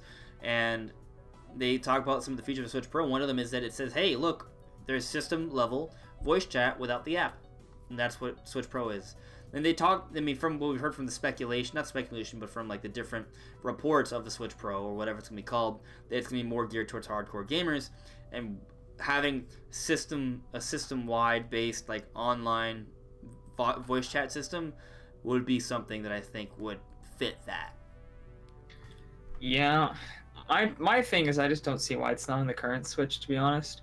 At the spec level that it should be fine, it should work. My only thinking is maybe they didn't want to take up too much space on the internal hard drive, just because it's very small. But, I mean, unless the Switch Pro's bigger, it wouldn't make a difference. You wouldn't think, right? But they're very minimalist with the operating system, and a lot of games are really, like, they need as much power as they can to run on Switch, right? Like, look at Doom, look at Wolfenstein. Mm-hmm. Like, they're doing all these little tricks. Just look at Mortal Kombat, for goodness sake. Like, you know, there's just, like, these games that are very demanding, so they probably don't want to, like... They don't even have that with the app either. They don't even work with the app. My personal theory of why there's no internal voice chat on the Switch is actually because their servers aren't that great. I think the phone app uses a different server set. Well, doesn't all the online games use peer-to-peer anyway? Yeah, which doesn't transmit. The problem with peer-to-peer is the transmission of data is very limited, not only in the speed, but at the amount you can transfer at once. That makes a lot of sense, actually. You can't. I think the problem is they found difficulty transmitting audio at any sort of good quality on the same servers that they were using for the actual game. So that's why they made it separate servers for the phone app. That's my personal theory. It makes sense. It's the stupidest thing ever because we're paying for online, and they're still using the same crappy servers. Maybe they're working on getting servers, and they'll eventually they'll just like, hey, look, now games will be updated to have online voice chat from the system. Maybe. I feel like they need to partner with Microsoft and get their servers. Maybe that's what's gonna happen. right? Maybe at this year's E3 they're going to talk about some new online features because they're now partnering up with Microsoft.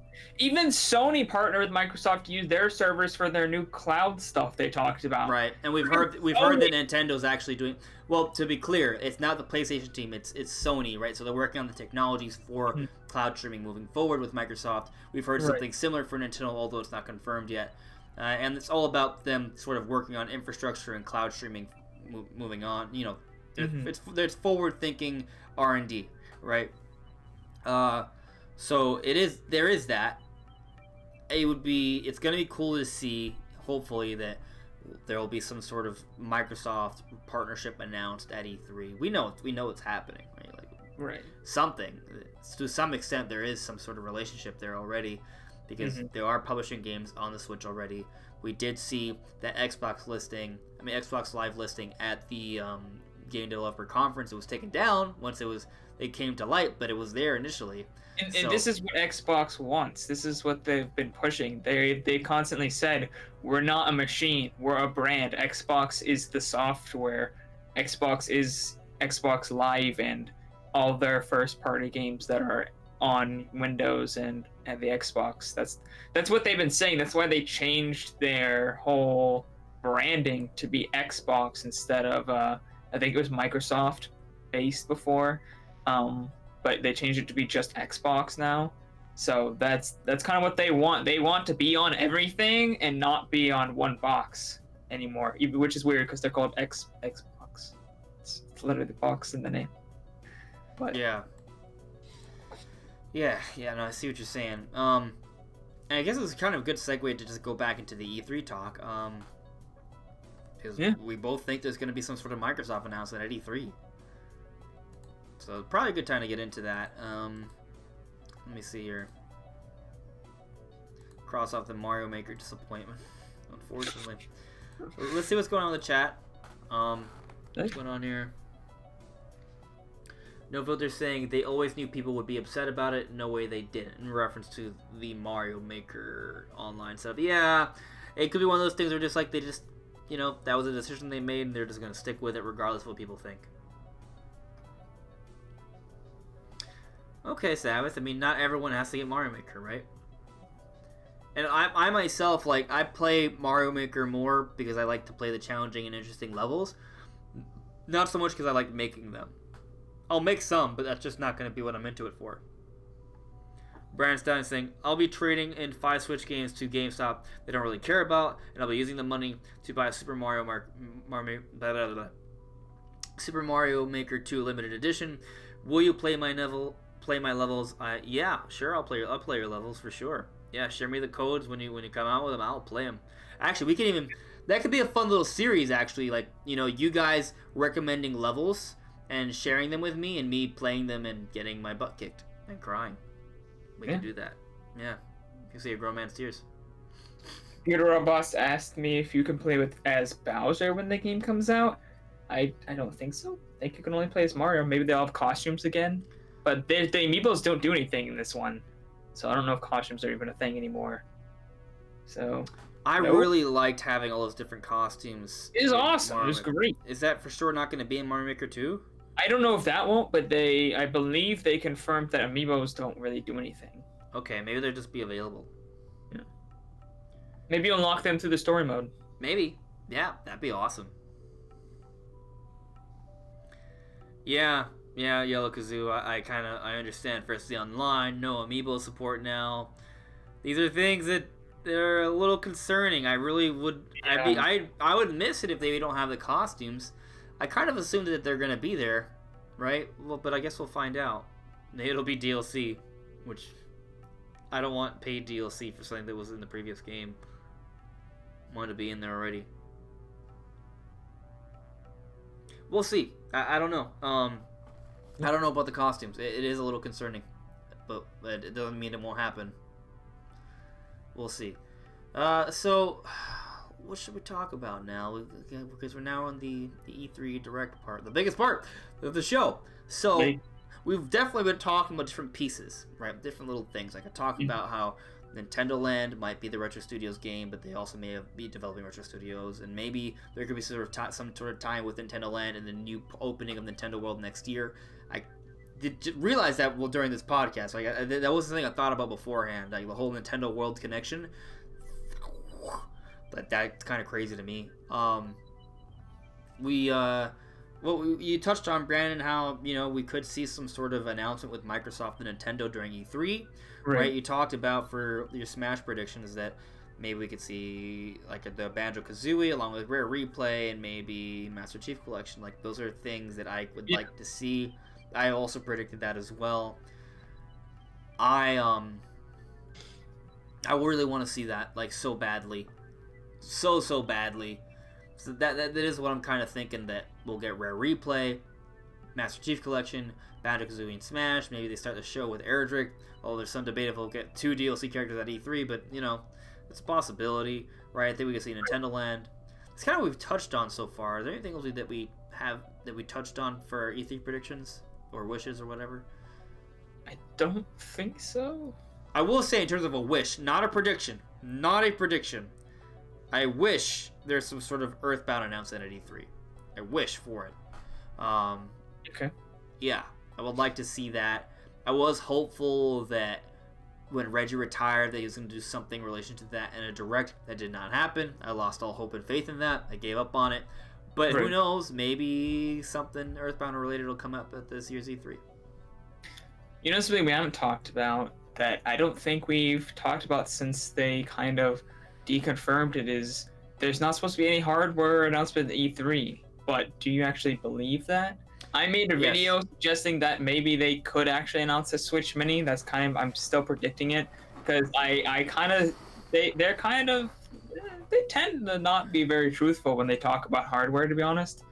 Take the DS Lite, for example. I agree with you that they tend to not be very truthful because it's PR talk. Like, that's not like Shigeru Miyamoto or people like that. They're just saying, oh, like this is that. The developers are different, right? But the PR dudes, yeah, they just straight up say no that when things come up that have not been confirmed yet. But I think that they will not announce any sort of hardware. When was the last time Nintendo announced hardware at E3? 2011. I'm not sure. I think 2011 was the last time they announced hardware. Okay. That was the Wii U. They've since kind of moved on from that. Like, the Switch wasn't announced at E3, right? It was announced, revealed, and released like all between it never touched an E3, right? Like, the Switch was announced in the initial announcement trailer was in November. The big reveal event was in January, and it came out in March. Like, it was a short 5-month hype cycle that happened before, after the previous E3. It was before E3. I just don't think they're gonna do that. I think they're just gonna focus on games. So I think the Switch Mini or whatever it is gonna be announced later on. Yeah. I just don't. If it's the rumors are it's coming out in summer, and I feel like when do you announce this if not at E3? Because we're getting very close. It's summer, and we don't know anything about any hardware. And supposedly a Switch Mini and possibly a Switch Pro 2 is supposed to launch pretty soon in the next couple of months.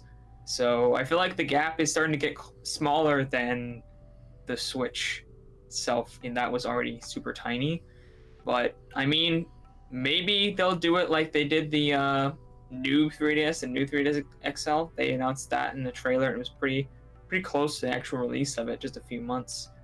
So maybe they'll just do that, I guess. Yeah, just a quick correction. I see Yellow Kazoo saying that the initial Switch reveal trailer was in October. I think that's right. Yeah. I said November, but I think October sounds more correct. Yeah, so, it was in October. But I mean, yeah, just I expect the games to be focused. That's what I'm thinking. But you got any sort of sweet predictions, Brandon? Any something crazy, something great, tantalizing. Oh, I don't know if I have any. You made some videos posing some interesting points. Actually, we were talking about one earlier. We said we would get to it. The Monolith Soft one. Oh, yeah. That's a kind of crazy one. So I made a video talk about whether or not we could see the Monolith Soft game coming out, and my conclusion was that I'm going to predict that um, medieval fantasy game that we saw concept art from them, that we were hiring people for back in August 2017, I believe. I think they'll show that off as a teaser. I don't think it'll be a full reveal, but I think it'll be kind of sort of a teaser trailer at this year's E3 after they announce Xenoblade Chronicles Export for the Switch this year. So I don't know if I mentioned this to you, Brent. I might have mentioned it to you. It's nothing super substantial, which is maybe why I didn't mention it to you. But I have a friend who told me that they wouldn't be surprised if they saw something about Zelda at this year's E3. It may be nothing, right? I know this person told me it was coming from something, right? That it wasn't just like speculation, that they were saying that it was coming from something that's not, but that it wasn't very clear what they were trying to tell me. It may, so take it with a grain of salt, but something Zelda. But we already know something Zelda is going to be there. Link's Awakening, right? And Cadence of Hyrule may be mentioned or seen at some point, I'm sure. So that could just be it. But, you know, I like the idea of your theory, pseudo prediction that Monolith Soft could have a new game to announce, and it could be that medieval fantasy game, which people have noted has a lot of ties to Zelda. One, we had all the Zelda listings for this year, but if we're seeing job listings for a Zelda game this year, I doubt it would be coming out this year because they're hiring people to develop the game this year, right? But if you go back to that teaser art they had come out around 2017, right? There's literally actual Zelda symbols, like the I don't want to call it a coat of arms, but you know the hawk thing. What is it called? The Hylian Crest. Thank you. The Hylian Crest is in one of the concept arts that they posted in 2017, right? For a medieval game that they were working on. So it could be a Zelda spin-off game, and maybe it is. Maybe those hirings aren't necessarily for like the beginning, like it's just like to maybe like put in that final like, you know, development and stuff, like the final push of it, just so they can get it out quicker. Maybe, right? And maybe we'll see a trailer for it at this E3. Maybe it's another 2020 game, but they're gonna announce it this year, right? That'd be cool to see. Yeah, I mean they had a big hiring push for it back in August 2017, so that would be what, almost 2 years till to this E3. So it could definitely be ready, I think, pretty soon here for next year. So it looks like we got a guest in. Yeah, man. So I see that I'm late as hell. So that's cool. But I still wanted to come by and say hi to you guys. Thank you for sending me the link, Andres. Brandon, I hope you're doing fine. Doing great. Yeah, man. Looking smooth with that beard, man. Yeah. Yeah, man. How are you guys doing? You guys doing well? Yeah, we're pretty good. We're talking about some E3. By the way, Brandon, very good video on what Monolith Soft is working on. Yeah, we were just talking about that. Yes, I do agree with what you stated. I do think that we're gonna see something it's gonna be kind of medieval, you know, something like that. I don't expect anything like Xenoverse Chronicles 3. Yeah. Although, of course, you know, we are going to be getting it at some point, you know, considering the fact that Xenoblade Chronicles 2 was a success. So I'm expecting it not soon though, but definitely coming at some point. Yeah, I was hesitant to predict Xenoblade Chronicles 3, even though I really want it. I just think it's a little too close to the DLC, so I think the fantasy game is probably what we're going to get instead, if we do get a Monolith Soft announcement. Monolith Soft is huge now. I think, I want to, they got so many. If I'm wrong, but I think I heard they have 5 studios now. They have a bunch of studios. They have a bunch of studios, and they have certain teams that, you know, go out of their way to help Nintendo with other developments, you know, like they've helped out with Skyward Sword and Breath of the Wild, for example. Absolutely. And I pretty sure that they're gonna be helping Nintendo with the new Zelda that's I gonna agree. I come think that's out. definitely going to happen, right? Mhm. But they have multiple studios, guys, so they can be doing multiple projects. They can be working on Xenoblade 3, right? They could be helping with the next Zelda. They could be working on that new medieval fantasy that may be a spin-off for another Zelda game, or it could be a new IP or some sort of hybrid. Who knows, right? They could also be working on a Xenoblade X remaster, for example, as well. They could be doing all of that at the same time. Or Xenoblade Chronicles X. That's something that Yeah. that people seem to want a lot. I never got the chance to play it. Oh my Dude, god. it was so good. It's not the same thing as Xenoblade. It's a different thing. Like the stories kind of connect, but it's not really that. It's almost more like, so you have Xenoblade, right? And you have Xenoblade 2. Xenoblade X, it's like, oh, it takes place in the same universe as Xenoblade, right? And maybe there's like a big fight that happens in the Xenoblade universe that sort of has implications around the universe, right? The space. That's pretty much it in terms of the Xenoblade X connection, minus some like cameos here and there and Easter eggs. Xenoblade X is like a big open world RPG that has mechs in it, and I realize I'm explaining it in a way that sounds really similar to Xenoblade, but it's not. Like, like the combat is similar, but like the exploration is completely different. Yeah.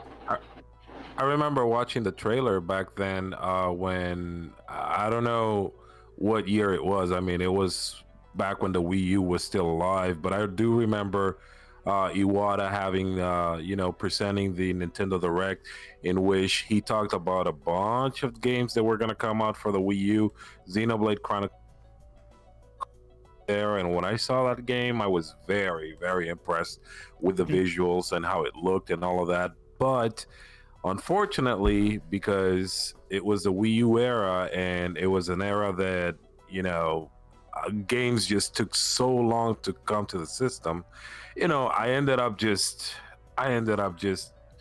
giving away my Wii U, and I never got the chance to play it. So if it comes to the Nintendo Switch, I'll give it a shot. I have stated that Xenoblade, while it is a good game, is definitely not a very good fit for me. But I'm still gonna go back and play it and try if I can get into it again. I know that people love it. How do you feel about RPGs in general? No, the RPG genre is a genre that I love. I'm just not very into the fact that I don't feel like I can control the characters on Xenoblade Chronicles 2. I feel like when I'm fighting like a boss or something. Well, technically in RPGs you don't really control your characters, but you command them to do something. And with Xenoblade Chronicles 2, it feels like every battle is just automatic, and then you press a certain button in order for you to do like some sort of special move or whatever. It's very different. It's not something that I normally different. play. I agree, it's different. I mean, if it's not your cup of tea, it's not your cup of tea. I think some people have a problem with getting used to the combat in Xenoblade, but personally, I love the combat in Xenoblade 2. I think combat in Xenoblade 2 is super, super deep. I think one of the problems is that it's kind of hard to get. They don't do the best job of sort of bringing people into it. I would say that if you kind of wanted to maybe try something that's cheaper and also maybe a little easier to sort of get the hang of, try the Torn of Golden Country expansion for Xenoblade 2 first.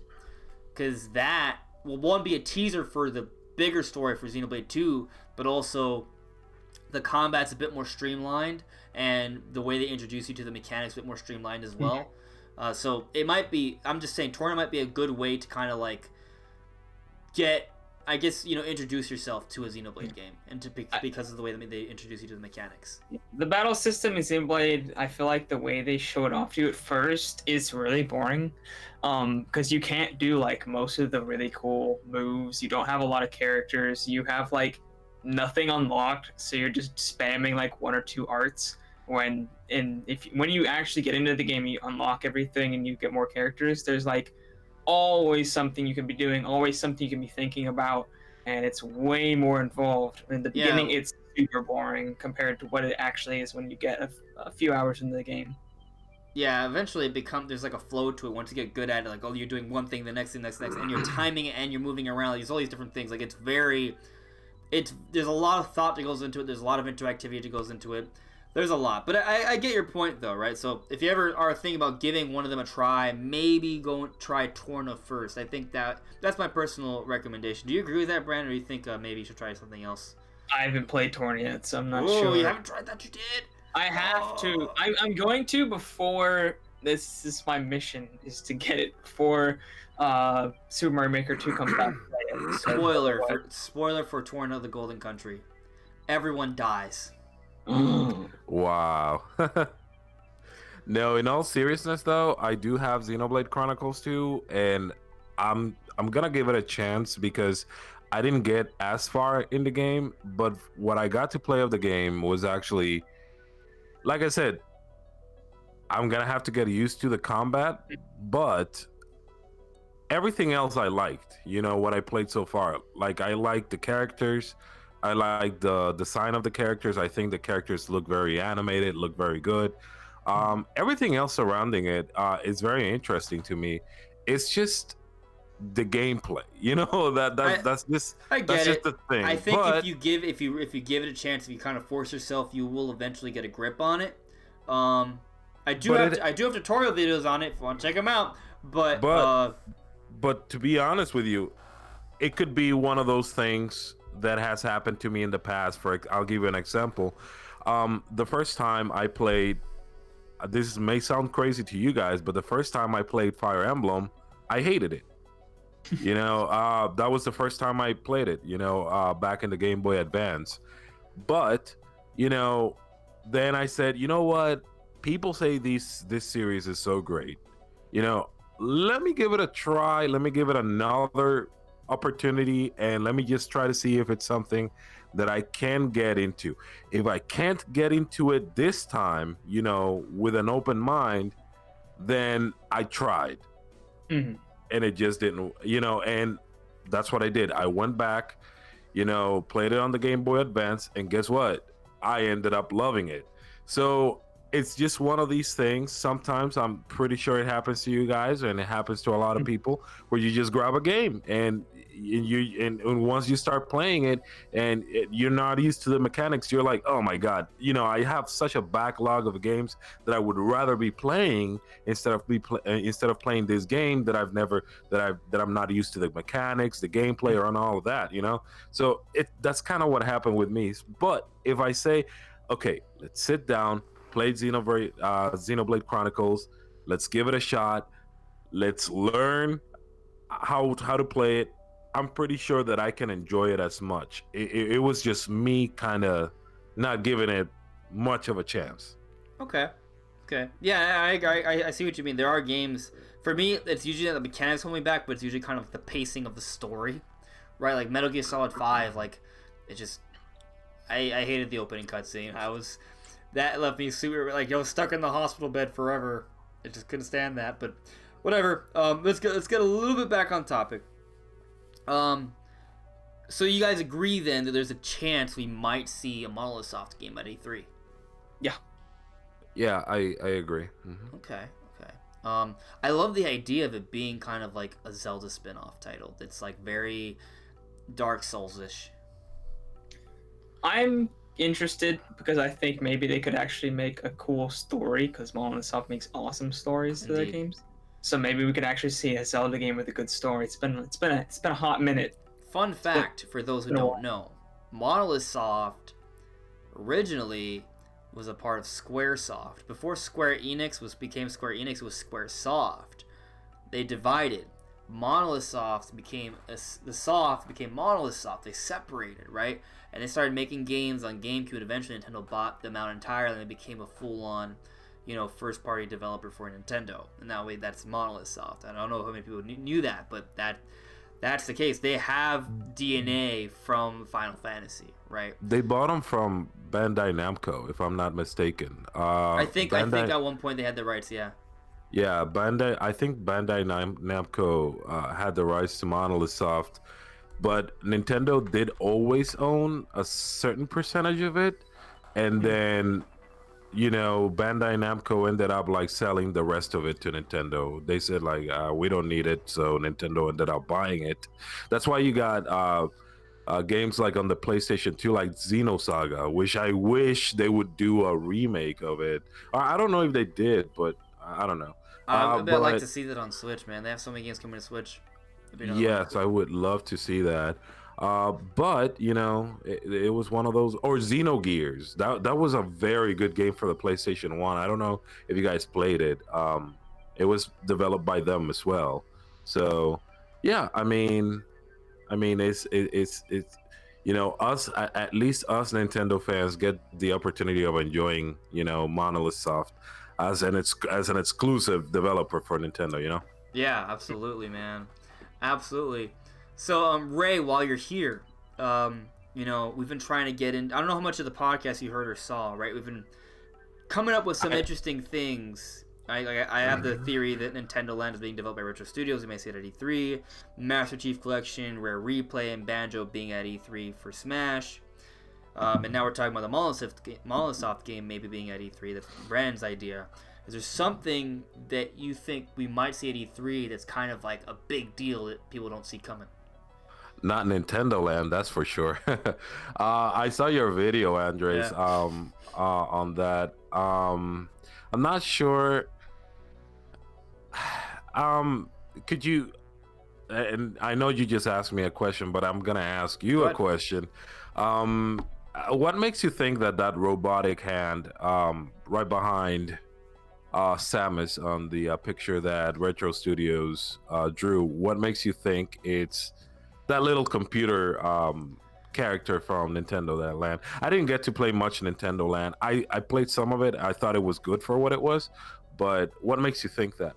Well, so I showed up an image during the podcast and I have the video, right? But like, if you look at the design for Monita, it's literally a monitor with a rod and a hand. And if you look back at the image from the Reggie image, right, you can see the Mario statue, you can see a metal hand, and you can see a random rectangular piece right behind Mario's head that is not a part of Samus's arm cannon. It's separate. Okay? When you look at the bottom side of the Mario statue, if you consider that metal hand has a torso and a body and legs, if you look under the underside of Mario's bottom, there's no torso, there's no legs. All you see is blue space from the background and Samus's leg. You see the orange and green. There's nothing there, but there's a hand right above it. So where's the body behind under the hand? There isn't any, right? And if you look up, there is nothing to left or right either. You don't see anything else but the metal hand behind the Mario statue, except for that rectangular piece right behind Mario's head. And if you look at it, really all there is space for is a metal hand with a rod that collects up to a rectangular monitor, which is what it fits. If you look at the video I put up, I outline it. And actually the fingers match up. It's 3 fingers and a thumb, just like Monita, for example, right? It matches up better than Rob's hand. A lot of people suggest that maybe it could be Rob, but the hand actually matches a lot closer to Monita. And it's even square fingers as well. So that's kind of really it. Like, there's literally only one Nintendo character that there ever has been, and a lot of people haven't even realized that it's Monita. Monita is the only one that fits there. It's the only character that they would explain why there's no space under the metal hand, or to the right of it, or just above it. There's nothing else but the metal hand and a random rectangular thing right above. Like, it's not a normal body shape. The only thing that would fit would be something like Monita. Now, maybe it's not Monita, maybe it's something that looks just like Monita, right? Maybe it's Monita's brother or something like that. But it is in the form of Monita. It's a one-handed character with a rod that connects to a rectangular piece. That's the shape of Monita. And I think a new Nintendo Land would be a really good product, right? Like, take out the idea that it's Retro Studios making it. Just the premise of a new Nintendo Land would be really, really cool. And what we realized during the podcast is that guess what's coming out, that's opening up next year? The Nintendo World. It's opening up in summer 2020. This year's already really stacked, but we do think there's going to be some 2020 games announced at E3. So, it makes sense that if there's a new Nintendo Land, that it would come out around summer 2020 in conjunction with Nintendo World, and maybe Retro Studios is working on it. Hence the Monita-like shape behind the Mario statue. Fair enough. I never saw it that way, and I know that you stated that, you know, when you're not lying. Everything that you're saying is completely true. However, I do think that, you know, this is just a symbolic picture showing, you know, the franchises that Retro Studio has worked on. Right. Hey, it could be wrong, of course. You know. No, absolutely. Yeah. You know, I'm not. You know, you're not out there just going like, oh yes, this is gonna happen. I know. It's just, you know, just you know, making your, you know, predictions and all that. You know, but I feel that, I don't know, the way that I saw it. The way that I saw it is if it's not a retro, it's a symbolic picture showing all the characters that Retro has developed games for. So maybe, I mean, yeah, it could absolutely be a new Nintendo Land game. Retro Studios never worked on Nintendo Land though, but you know, the way that I always saw the picture, is that this certain character, robotic character, is just peeking out of Samus, just waving. That's the way I saw it. And his full body, you know, the rest of his body is behind Samus. That's how I thought about it. But, you know, it could be Monita too, or it could be any other character. You know what I mean? Yeah. Because that does kind of make sense if it was peeking around. I think it'd be kind of strange because I don't think any of the other characters are doing that. I'm not sure. just to be clear though, right? If you look at the picture, that rectangular piece is in front of Samus's arm cannon. But the metal hand, like, it is possible that maybe it's peeking out from behind it. That is possible. It could be that the head is coming in front, kind of like the body is still behind, but the head's kind of in front a little bit. I think that's actually how I thought about it, just like how Brandon is saying. It's definitely possible. I think the way the coloring and lighting is, I think everything is possible. You know? Yeah. I think we can all agree though that it's a character that Retro Studios has not worked on, right? The best fit that I can think of that I've seen is Monita, but it might not be Monita, right? Like you said, it could be something else. But regardless, it's something that Retro Studios has not worked on. It doesn't seem to match up with any of the Nintendo or Retro Studios characters. I guess we can all agree that Mario statue was put in there purposely. Yeah. I mean, a Retro Studios artist actually quoted this image and put a winky face afterwards. And I asked him, and you did. We talked about it. Yeah. Yeah, and I asked him, and he did say, "Yeah, I drew it." And I asked him, "Can you give me something?" And he was like, "Nope." So there you go. And I'm just saying that Nintendo Land isn't what people would expect, and oftentimes, you know, it's not what we're always like, oh, give us Mother 4, right? Or things like that. Like, it being something that we don't kind of see coming is kind of what makes sense to me, which is why I'm kind of buying into this idea that it's Monita. But I guess maybe we'll find out at E3. But back to the original question, because we deviated to something else. Yeah.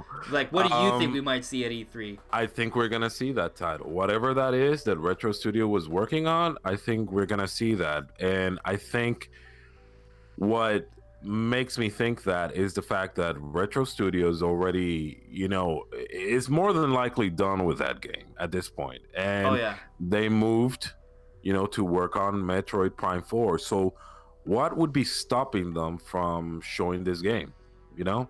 No, I think that's why the image came out in that way. I think that's why the artist quoted it. I think it's a subtle tease, you know, that Reggie wanted to do something for us fans.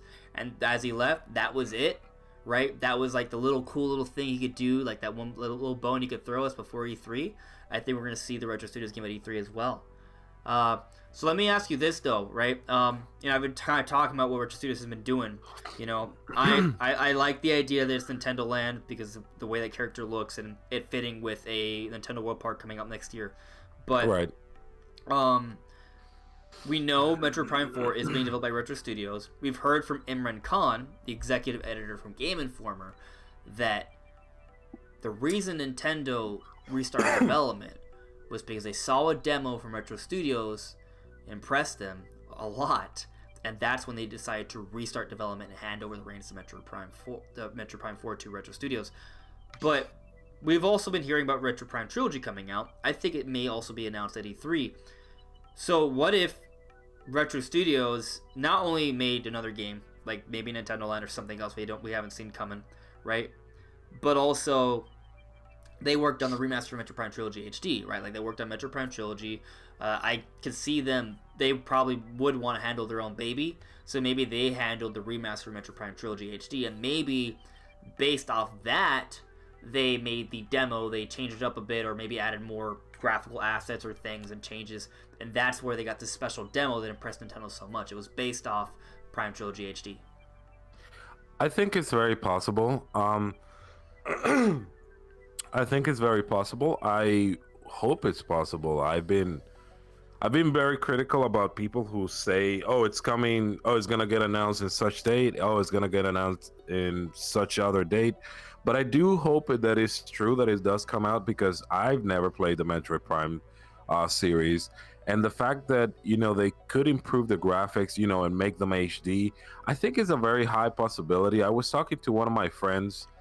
His name is Dean. We follow each other on Twitter, and he's a developer. He doesn't work like in Retro Studios or anything, but he develops apps. He's worked with he's developed a lot of things, man. And he told me that it shouldn't be really that difficult to make Metroid Prime Trilogy, to make those games HD. I think those were some of the most capable, and this was just me just looking at videos and stuff. Some of the most capable games on the GameCube back then. I mean, they were beautiful For sure. and Absolutely. I'm pretty sure that they can do something with that. I hope they do, man. I hope they do announce the Metroid Prime Trilogy, which honestly, let's be honest, I feel like Nintendo is gonna want to try to fill up that gap that they left us, right? They never gave us a date for Metroid Prime 4. However, because it was announced on the first E3 after the Nintendo Switch was released, we were kind of expecting something, I don't know, maybe like this year, maybe 2020. And I'm pretty sure they're going to find a way of filling that hole. I mean, the Metroid Prime Trilogy came out on Wii U, and Nintendo knows that we want that, the Metroid Prime Trilogy. So why not put it on the Switch? It's going to be an easy sell for them, Yeah. A lot of people are under the impression that maybe they're holding off Prime Trilogy until it's closer to a Metroid Prime 4 release. I just feel like that just doesn't make that much sense. Like, they could, right? But there's a hole and demand for Metroid now, right? Mm-hmm. Like, I just don't see why I don't think they need to wait a year or two to release Prime Trilogy so it comes out like a year before Prime 4. I don't think that's necessary. I don't think it's necessary either. I mean, like I said, I feel like they why are they developing Metroid Prime 4? Because they heard all the people crying for it. If they have the ability of giving us, the Metroid Prime Trilogy, I don't see why they would want to wait until it's close to Metroid Prime 4. To me, it would just make much sense to whenever they know, like, let's say, for example, they just have like a deadline of when Metroid Prime 4 is gonna be done, in between the time that their deadline is over and now, that's when they'll probably release it, but not like a couple of months before Metroid Prime 4 or anything. No. But some people have kind of like the idea that Nintendo has these like port or remasters of a series and they come out like a year before. but that hasn't proven to be the case, right? Like with Bayonetta 1 and 2, we thought that was going to come out a year before Bayonetta 3. We know that's not happening, right? Right. Well past a year of that already, I think, because it came out last February. So we're months past that. It's already been almost a year and a half. So, I don't think that's really what they're doing. So I do hope Prime Trilogy is announced, obviously, and that's it. Do you guys think we could see any Prime 4 updates, though? Anything at all? No, they just got handed the project at most, maybe a few months before the announcement. They're not going to have anything ready, in my opinion. They're probably not gonna have anything already. I mean, I don't think so either. I don't. Sorry. I don't think so either. I just think. Yeah, I don't think we're gonna see anything Metroid Prime. We're gonna see other stuff, but not Metroid Prime 4. No, I think best case scenario they're saying, "Oh yeah, we're working on Prime 4." Yeah, or something like we know that you're probably wondering about the development of Metroid Prime 4. It's going and very it's coming well. along great. Yeah, something like that. Like maybe it is currently not on fire. Yes, there is no dumpster fire. And to prove to you there's no dumpster fire, here's a quick image of Samus on her ship. Right. They actually did do that. For Prime 3, they teased it and they showed Samus, like a quick 2 seconds of Samus on top of her ship, and it was gameplay. But it was like super basic gameplay that was not even arguably, we weren't really sure what it was. Like maybe they could do that, like, but that's like the bestest cases scenario ever that I would not predict. I agree though that the best case, the reasonable scenario, if we get any mention, is that we're currently working very hard on Prime 4, as Darcy also pointed out. Actually, that's a good question, Darcy. Have we talked about the possibility of SNES games through Switch Online? We haven't talked about it. I personally do not think we will see any mention of that at E3. Yeah, I don't think so either. I think it kind of ties into in terms of like Switch apps and online functionality and upgrades of that along those lines, and the Switch updates or systems. I don't think any of that is going to be at E3. I think it's all about different games coming out for the system, not old retro games through the Switch Online. I'd like to see it. I think it could happen eventually. I'm just saying I don't think we'll see it at E3. I agree. It's not really E3 caliber announcement. Mm-hmm. Yeah. So, I mean, let's see what's going on with the chat. We haven't been to it too much. Let's see what you guys want to talk. There's a fair bit of conversation, so I may have missed something here. Computer Robots think we should do a 3-way stream of E3 together. That'd be fun. Yeah. It's a possibility. Yeah. No Filters, I think he was talking about when Monolith Soft broke away. He said Takahashi broke away from Square to make his own studio. Monolith Soft, one of the best developers ever since. I agree, 100%. Sad with the totally won't rare replay and Banjo to be revealed at E3 as well.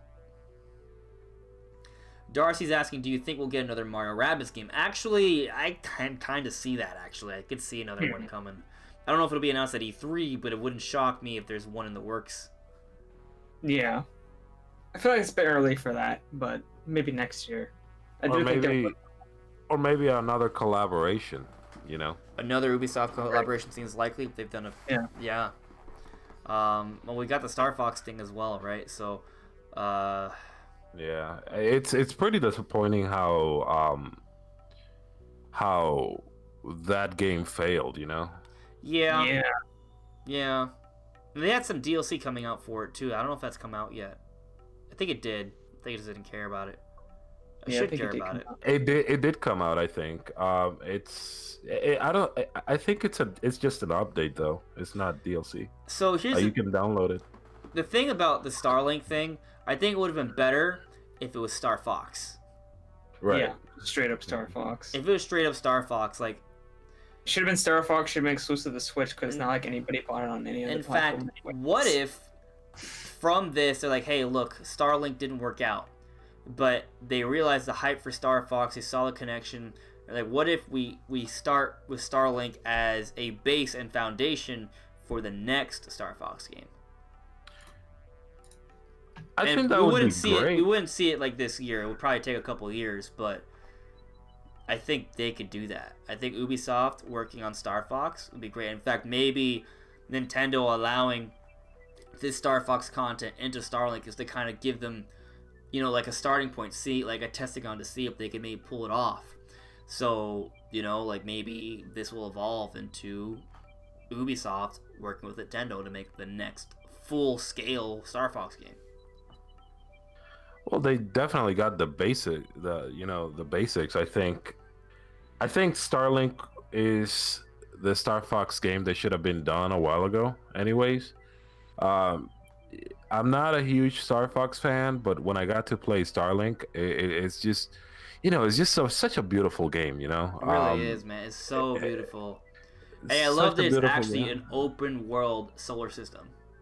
Yeah, and I feel that's what Star Fox should do, and or maybe what should have done in a while, because honestly, the Star Fox games just feel like they haven't evolved much. They feel too arcadey, just shooting in space and stuff like that. But if they gave us an open world, I think they got the idea. Open world of it. Corneria, the open world Lilat system. So instead of the Starlink solar system, they should do what they did, but be it in the Lilat system, right? So when you go to these different planets, but they actually can explore them. You actually see cities. You actually see different animal people and towns and cities like that. Maybe employ some racing segments, or like not racing, but like flying. Like the on rails moments. Like employ some of those moments during certain story sequences, and have a lot more. Kind of delve into the combat and boss fights more and more. Make it more Star Fox, right? Like give it even more Star Fox flair. Make an entire Star Fox world, but using those mechanics that they with the foundation of Starlink, with the flying and the space travel and the planet exploration, like all that's really cool. I think there's a huge potential to make an amazing Star Fox game with Starlink as a foundation. And if it has a full-on Star Fox invested world, a lot more people will be into it. And some people made the argument that there's not as much to do, there's not as much flavor or personality with Starlink. If you use Starlink as a foundation, it's an entire Star Fox world. There's your flavor, there's your personality, and there's plenty of background with Star Fox to employ a whole bunch more things you can do and make the worlds feel a lot more in depth. Yeah. Absolutely. I would be super hyped about that. So, but let's move on a little bit. Darcy's asking, also, if there's no Metroid Prime Trilogy at E3, will your hopes officially be dashed? Yes. Yeah, if there's no Prime Trilogy at E3, I probably won't talk about it until 2020. Yeah, Unless some crazy rumor that's really believable comes up, I won't talk about it for a really long time. I think if it's not announced this year, I do think it would be announced next year. I think if it's not announced this year, then they've just pushed it to next year, because I do think it's still a thing, even if they don't announce it. I think that if it's not announced this year, and it's not announced next year, it might be announced the year after that. No. If it's not announced 2020, it's done. It's over. I think it's always going to be announced. Always. Until it isn't. Until it actually happens. Yeah. I'm going to will it into being. Well, the reason I say this is because I legit think that they may want to save it for next year, because it's this year's so stacked. I think this year's stack, I think they might want to have 2020 be Metroid Prime Trilogy HD, 2021 be like a 2D Metroid, and 2022 come out with Metroid Prime 4. Oh, it's going to be so long. So they might want to have 3 years and just have a Metroid in the 2 years in between. Yeah. And then have third year be Metroid Prime 4. I don't really like thinking about that, but that may be the case. Maybe. Prime information thing. I think Ubisoft was talking about a possible Mario Rabbids sequel. There's a poll asking which characters they'd want to appear in a sequel. Nothing confirmed. Yeah, I think they're probably they're definitely at least considering it. Definitely at least considering it. I wonder if they would try a different game for a Rabbids crossover. They might, because they had the big Donkey Kong DLC. So I wonder if they'd include another franchise. I love that Donkey Kong DLC. That was so good. I actually haven't even bought Mario Rabbids yet. Yeah, I played it at a friend's house and I really liked it. It was just one of those games that never got around to playing. Mario plus Rabbids is a very good game. I mean, it really. I remember how everybody was just like hating on it, and eventually, when everybody played it, they were like, "Oh, man, maybe we shouldn't have hated so much on it. It's actually pretty good." To be honest, before they announced it, before they actually officially announced it, and all we had was hearsay. It sounded really dumb, but when I actually saw it, I was like, "Oh, this is really cool." Yeah, the way that we're describing the game, actually, like I remember reading it, and to me, it wasn't making sense at all. Yeah. Plus, the fact that I hated the rabbits really didn't help either. I never Right. hated on the game, but you know, I don't know. I was skeptical, I guess I should say. And finally, when they revealed it on E3, they did such a great job showing it that I was like, this looks pretty good, you know? Yeah. Yeah. So, I'm gonna try and wind down the podcast, guys. There's still a lot we could technically talk about, but we're gonna have the pre-E3 show next week as well. So there's still plenty of E3 discussion to be had. But so, any guys, if you have any sort of like questions or things you want to come up, post in the chat now. I'll get to it before I'm gonna try and end this within 15 minutes. But let's try and tackle a couple more things before we call it a night. So we've talked about a potential Monolith Soft new IP or Zelda spin-off game maybe, right? We've talked about what Retro Studios could be working on. Well, I've talked about it being Nintendo Land actually. I mean, is there anything else you guys think it could be if it's not Nintendo Land? I just don't know. It's not sure. yeah, and that's the thing. Like, we don't know what they would do. We don't know.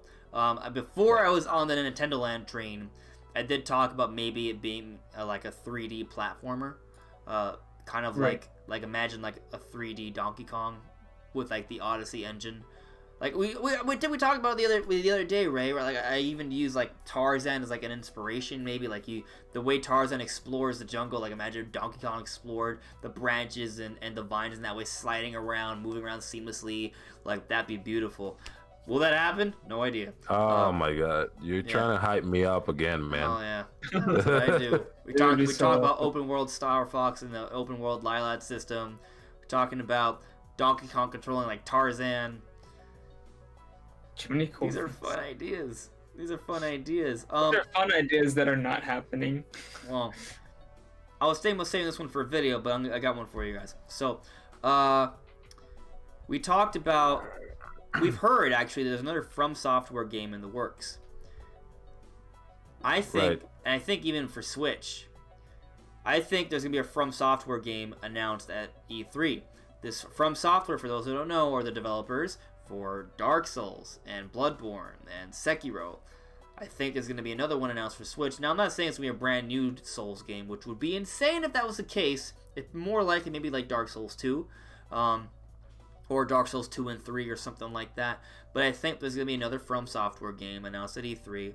And what makes it interesting to me, and I do not think this part will be announced at E3, but it's interesting to me to say the least, is that there's this theory going around. There's a couple theories actually, but there's this theory going around that the Google theory that apparently people have been searching up in like somewhere in Europe. People have been searching up different Smash characters, and the only characters that come up with a particular ad have been four when done under certain stipulations that I don't remember all the details for. It's very complicated, but there are four characters that have come up from this whole thing. And if I remember them correctly, I believe they were Banjo, Doom Guy. I could be getting this wrong, so bear with me. Banjo, Doom Guy, Ryu Hayabusa from Ninja Gaiden, and I don't remember the name of it, but apparently he's a boss from Dark Souls. Artorias, yeah.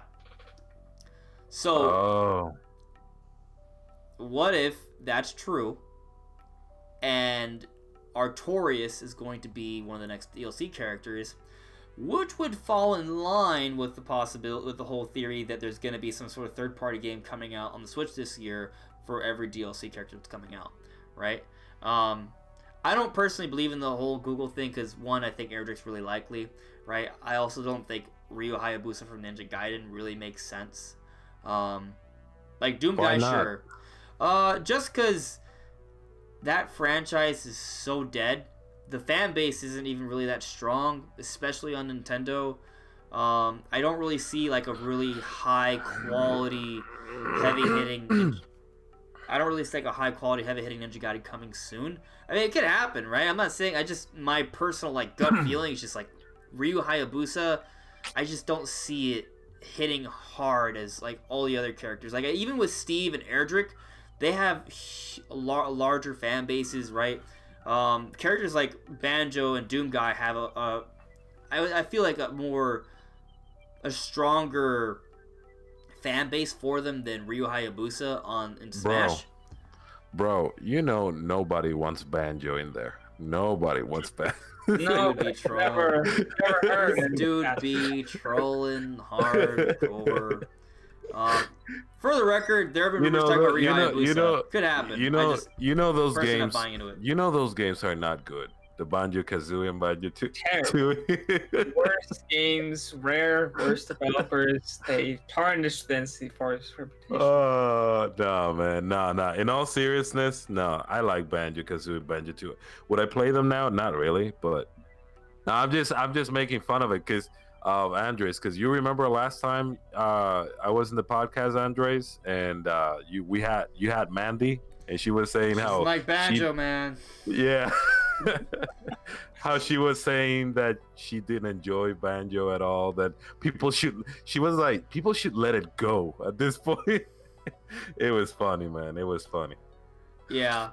I mean, but in all seriousness, let me just say this real quick and I'll let you talk and all that. I think Ryu Hayabusa makes sense just for the fact that it's an iconic Nintendo. He has a history on Nintendo. That's he has true. a history on Nintendo, and I feel like they would include his classic version, just kind of like what they did with Ryu on Street Fighter 2, or the Castlevania characters as well. Exactly. I see it. I guess if you look at it that way, okay, I could see them doing a pretty good job. Like if I think of it like that. It could work pretty well. I don't know. It'd be pretty beast. I'll say that.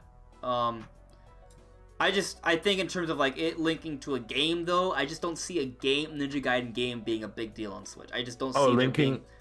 I don't see much excitement for there being a Ninja Gaiden game, which is that's the real thing. Like in terms of Ryu Hayabusa as a character, if they treat him in terms of like honoring like his retro history, like they did with Ryu from Street Fighter, and also the Castlevania characters, then I'm like, okay, I can kind of see that.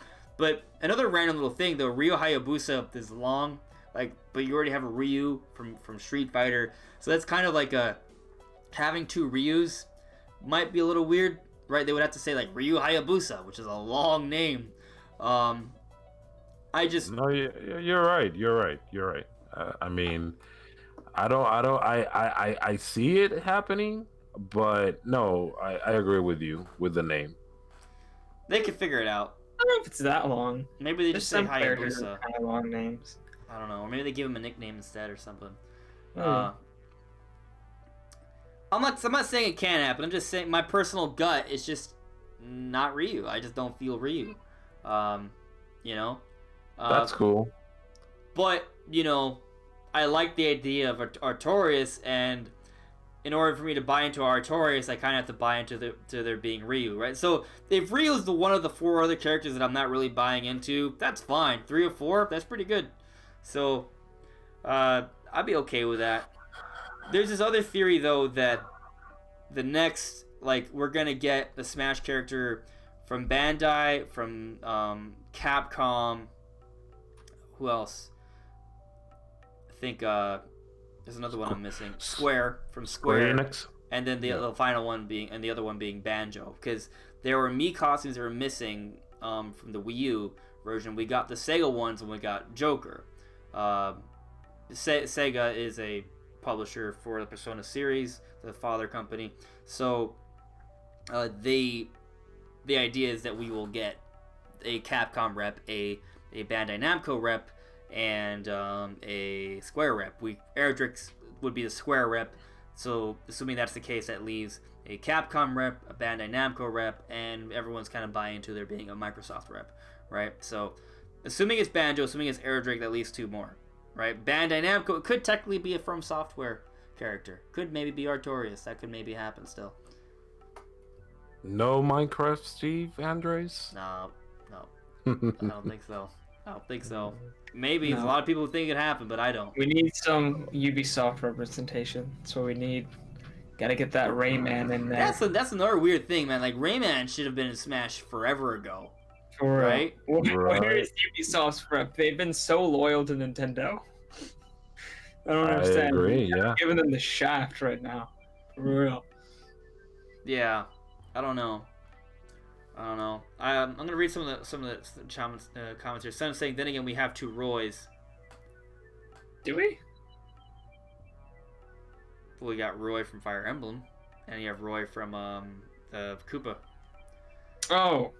Yeah. Oh, that's right. Yeah, but technically, he's just an alt skin. Right? He is an alt skin. Yeah, so that's And- not quite the same. That's why I didn't even remember, because he was just Yeah. Baby Bowser alt skin. So I was saying, if it's a Bandai character, it'll be the ghost from Pac-Man. Oh man, that'd be crazy. Yeah. That'd be crazy, man. That'd be really cool too. They could do something weird with that. Private That'd be pretty information awesome. is saying Rio Hayabusa isn't out of the question, considering Koei Tecmo have made 2 Nintendo Warrior spin-offs. But it does sound kind of weird. Like I said, I mean, you know, it's just my personal gut feeling. I'm not saying it would be bad. It just, Yeah, I don't know. I It's just- honestly don't even know what Ninja Gaiden, how you pronounce that is. maybe I've that's never- why it should be in Smash though, so I've people never can seen be gameplay of it. reintroduced to Ninja Gaiden. I feel like the Ninja Gaiden games back in the NES were fantastic. You know, they were very difficult, but they were fantastic games. I feel like the new Ninja Gaiden games that we start getting ever since the first Xbox, I think it was called Ninja Gaiden Black. I don't remember very well. That was a very good game, but I feel like, I don't know, it's just one of those things that they kept releasing them in other systems. I even remember the Wii U got one, and you know, the quality of the games just started to lower down a lot, and you know, they just stopped making them, I guess. I don't know. It's weird. But It's they play unfortunate, kind though, of, because I do you know- I do remember the Xbox games. They were pretty cool. no, they were good. And mean, I I'm not- remember they were porting over like an enhanced version of Ninja Gaiden for the Wii U when it was first coming out, and I really wanted that game to be good. It wasn't, but I really wanted it to be. I wanted it to be good too. But the one for the Xbox you're talking about, that one was very good. Even they were awesome. Even Ninja Gaiden. Then they came out with Ninja Gaiden 2 or Sigma 2, whatever you want to call it.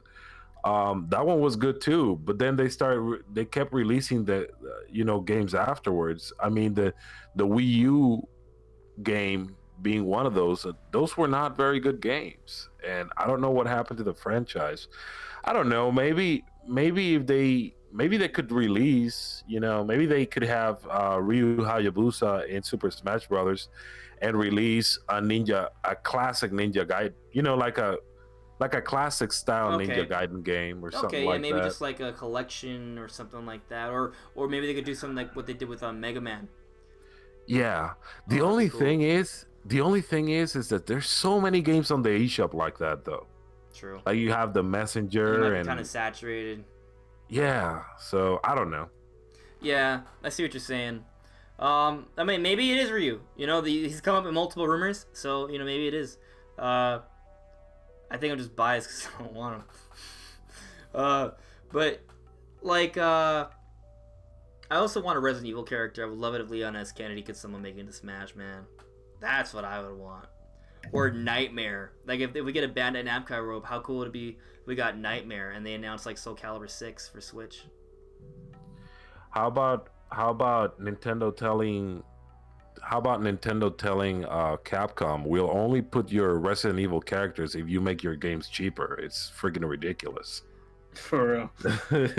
I think that would be Capcom will be say, great. I think Capcom will say, well, you can put Steve in Smash instead. Because we ain't giving you squat. Yeah, I mean that's unfortunate that they've been so expensive. It really is. We get Leon S. Kennedy, and we get Resident Evil 2 remake on Switch. There you go. That'd be so That's cool. what we need. That's what I want to see that. Right. I don't think it'll be Yeah, that would announced be at cool. E3. I think We can play that game at 360p on the go. It'd be great. unless you got a Switch Pro, then it can run better. Then 4K on the go. There you go. Yeah, yeah. Actually, better than the Xbox One X, but on the go. Mm-hmm. That's how it's gonna happen. But yeah, just going back to what we were talking about though, From Software game. I think that could happen. Whether there's an Artorias Smash DLC character, I don't know, but I think there's gonna be a From Software game. And I'm we're thinking just- Dark Souls 2 probably is what it is. Dark Souls 2 makes the most sense. So that could happen. I also think Monster Hunter has a good chance of being announced as well for Switch. That's also been rumored, and the timing makes sense for there to be a new Monster Hunter game for Switch. And the money Capcom makes off of it makes sense too. So That is also true. Indeed. Absolutely. Especially if the Switch Mini comes out this year, you're going to get a portable Monster Hunter. You get portable Pokemon, you get portable Animal Crossing. It makes so much sense for it to come out this year. Or at least soon. Yeah. All right. Well, you guys got anything else you want to put out there? No. Not really. No. Okay. So just to kind of summarize what we got, right? So we got, what I got, I should say. I got Nintendo Land from Retro. Okay. And Prime Trilogy. I also think Pikmin 3 Remaster will be announced, and maybe they tease Pikmin 4. I haven't brought that up yet. How do you guys feel about that, by the way? Of a Pikmin 3 Remaster and maybe a Pikmin 4 tease? I think it's definitely possible. Absolutely. Okay. I thought Pikmin 4 was either done or very advanced in development. That's So what we thought. in 2015, they said it was very close to Shigeru Miyamoto said it was very close to completion. In 2017, they said they were still working on it and things were going fine. That was 2 years later, and now we're in 2019 and we have no idea what's going on. I honestly think they restarted the project with a different engine. I think they were like, we don't. I feel like it was made for the Wii U with a Wii U minded. They were like, this doesn't really fit on the Switch very well. We're just gonna remake it completely. And it's not like we want to release it anytime soon, anyways, because apparently they don't. I have no idea. Sav64 is saying it better a Pikmin trilogy. That'd be cool to see actually if they made Pikmin 1 and 2 in HD and come in and packaged it with Pikmin 3 with just traditional Switch controls or traditional controls like that. I'd be down for that. I don't know if they'd be like, oh, here's Pikmin trilogy and Prime trilogy. Ooh. All the trilogies. Season of Any the trilogy you trilogies. think of. Any game that exists in a trilogy. Well, I know what's another trilogy set they could have. What? Mother trilogy. There you go. Oh, It's yeah. happening. Earthbound trilogy. So Oh they my announced God. Prime trilogy, Pikmin trilogy, and Earthbound trilogy at E3. There's oh This is the year of god, the trilogy. year of the trilogy, guys. Damn. I don't You think can that's good. already know. Oh man. That's just not. I do not expect that. Do not expect No, that. yeah. It'll break the internet for sure. Yeah, I like the idea of them making a Pikmin trilogy, but we've heard from some insiders that Pikmin 3 is what's coming, so I'm gonna just kind of accept that it's just Pikmin 3 remaster. But if it is Pikmin trilogy, I'm down. Just saying. And Earthbound trilogy has not been teased or rumored. That's just pure, utter blissful speculation. But it'd be really, really cool. It would make sense too, But oh well. Technically, a Mother trilogy wouldn't be anything new except Mother 3, because on the Wii U we had Earthbound and the original Mother game available on the eShop. So if they just brought those over and had Mother 3, then you have a Mother trilogy. And I'd it's like not to that much see like work. a remaster of them. No, Me I'm not too, even man. asking. I'm not even asking for a 3D game. Just like HD, HD visuals. A couple of minor enhancements here and there, and just package it all together. Maybe. I just feel like a lot of people would complain because the art would be so much different Well, than the then original game. I'm not asking for an art change. Just like I mean, basically it's just what, emulating it nicer. what a 16-bit game.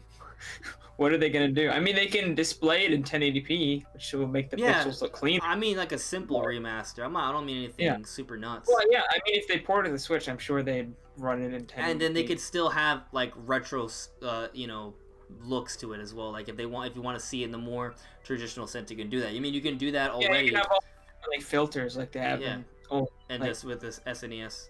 Yeah, they could do that. It'd be fine. All right. Anyways, go on. Well, that's it. I think we're pretty much done. Unless there's anything else you guys want to say. No, I mean, I got a lot of E3 prediction videos coming still, so stay tuned. But as far as this discussion goes, I'm tapped. All right. Well, the Pokemon Direct is gonna be on Wednesday. We're gonna check it out, guys. If you can help me out, check out my channel. Watch my origin of Mario and how he found his name. I want to do more like legacy and history videos for Nintendo, but they don't as easily do well because they're not based off the news and YouTube algorithm. So please check it out. Let me know what you guys think. Check out Brandon's channel. Link is in the description below. You just had your Smash DLC video. Ray, I have a link for the Podcast Dojo in the description for you as well. Anything new on that front? Well, I'm gonna be releasing a video on it tomorrow. Remember, guys, those who have been in Andre's Restart podcast, where I've been, like last time with Mandalay Plays and all that good stuff. This channel is not a gaming channel or anything like that. It just talks about the mystery of lives and stuff like that. So you can check it out. It's called The Podcast Dojo. It's only one word, The Podcast Dojo, and we talk about many different things in life. But yeah, got a new video coming out tomorrow. So cool. And there's also a link to his channel in the description below, guys. I guess I'll just go check these couple comments right here. Computer Robots, did you guys see the fake Toad Leak video this morning for Smash? Apparently, that was an old video for a Brawl mod. Yeah, that's it. Blocked content has had a lot of very clickbaity stuff come out. I'm not gonna say anything more on. I don't want to talk trash about anyone else, but it's really cool little CGI trailer though. So it's really cool, but it's nothing real at all. Yeah.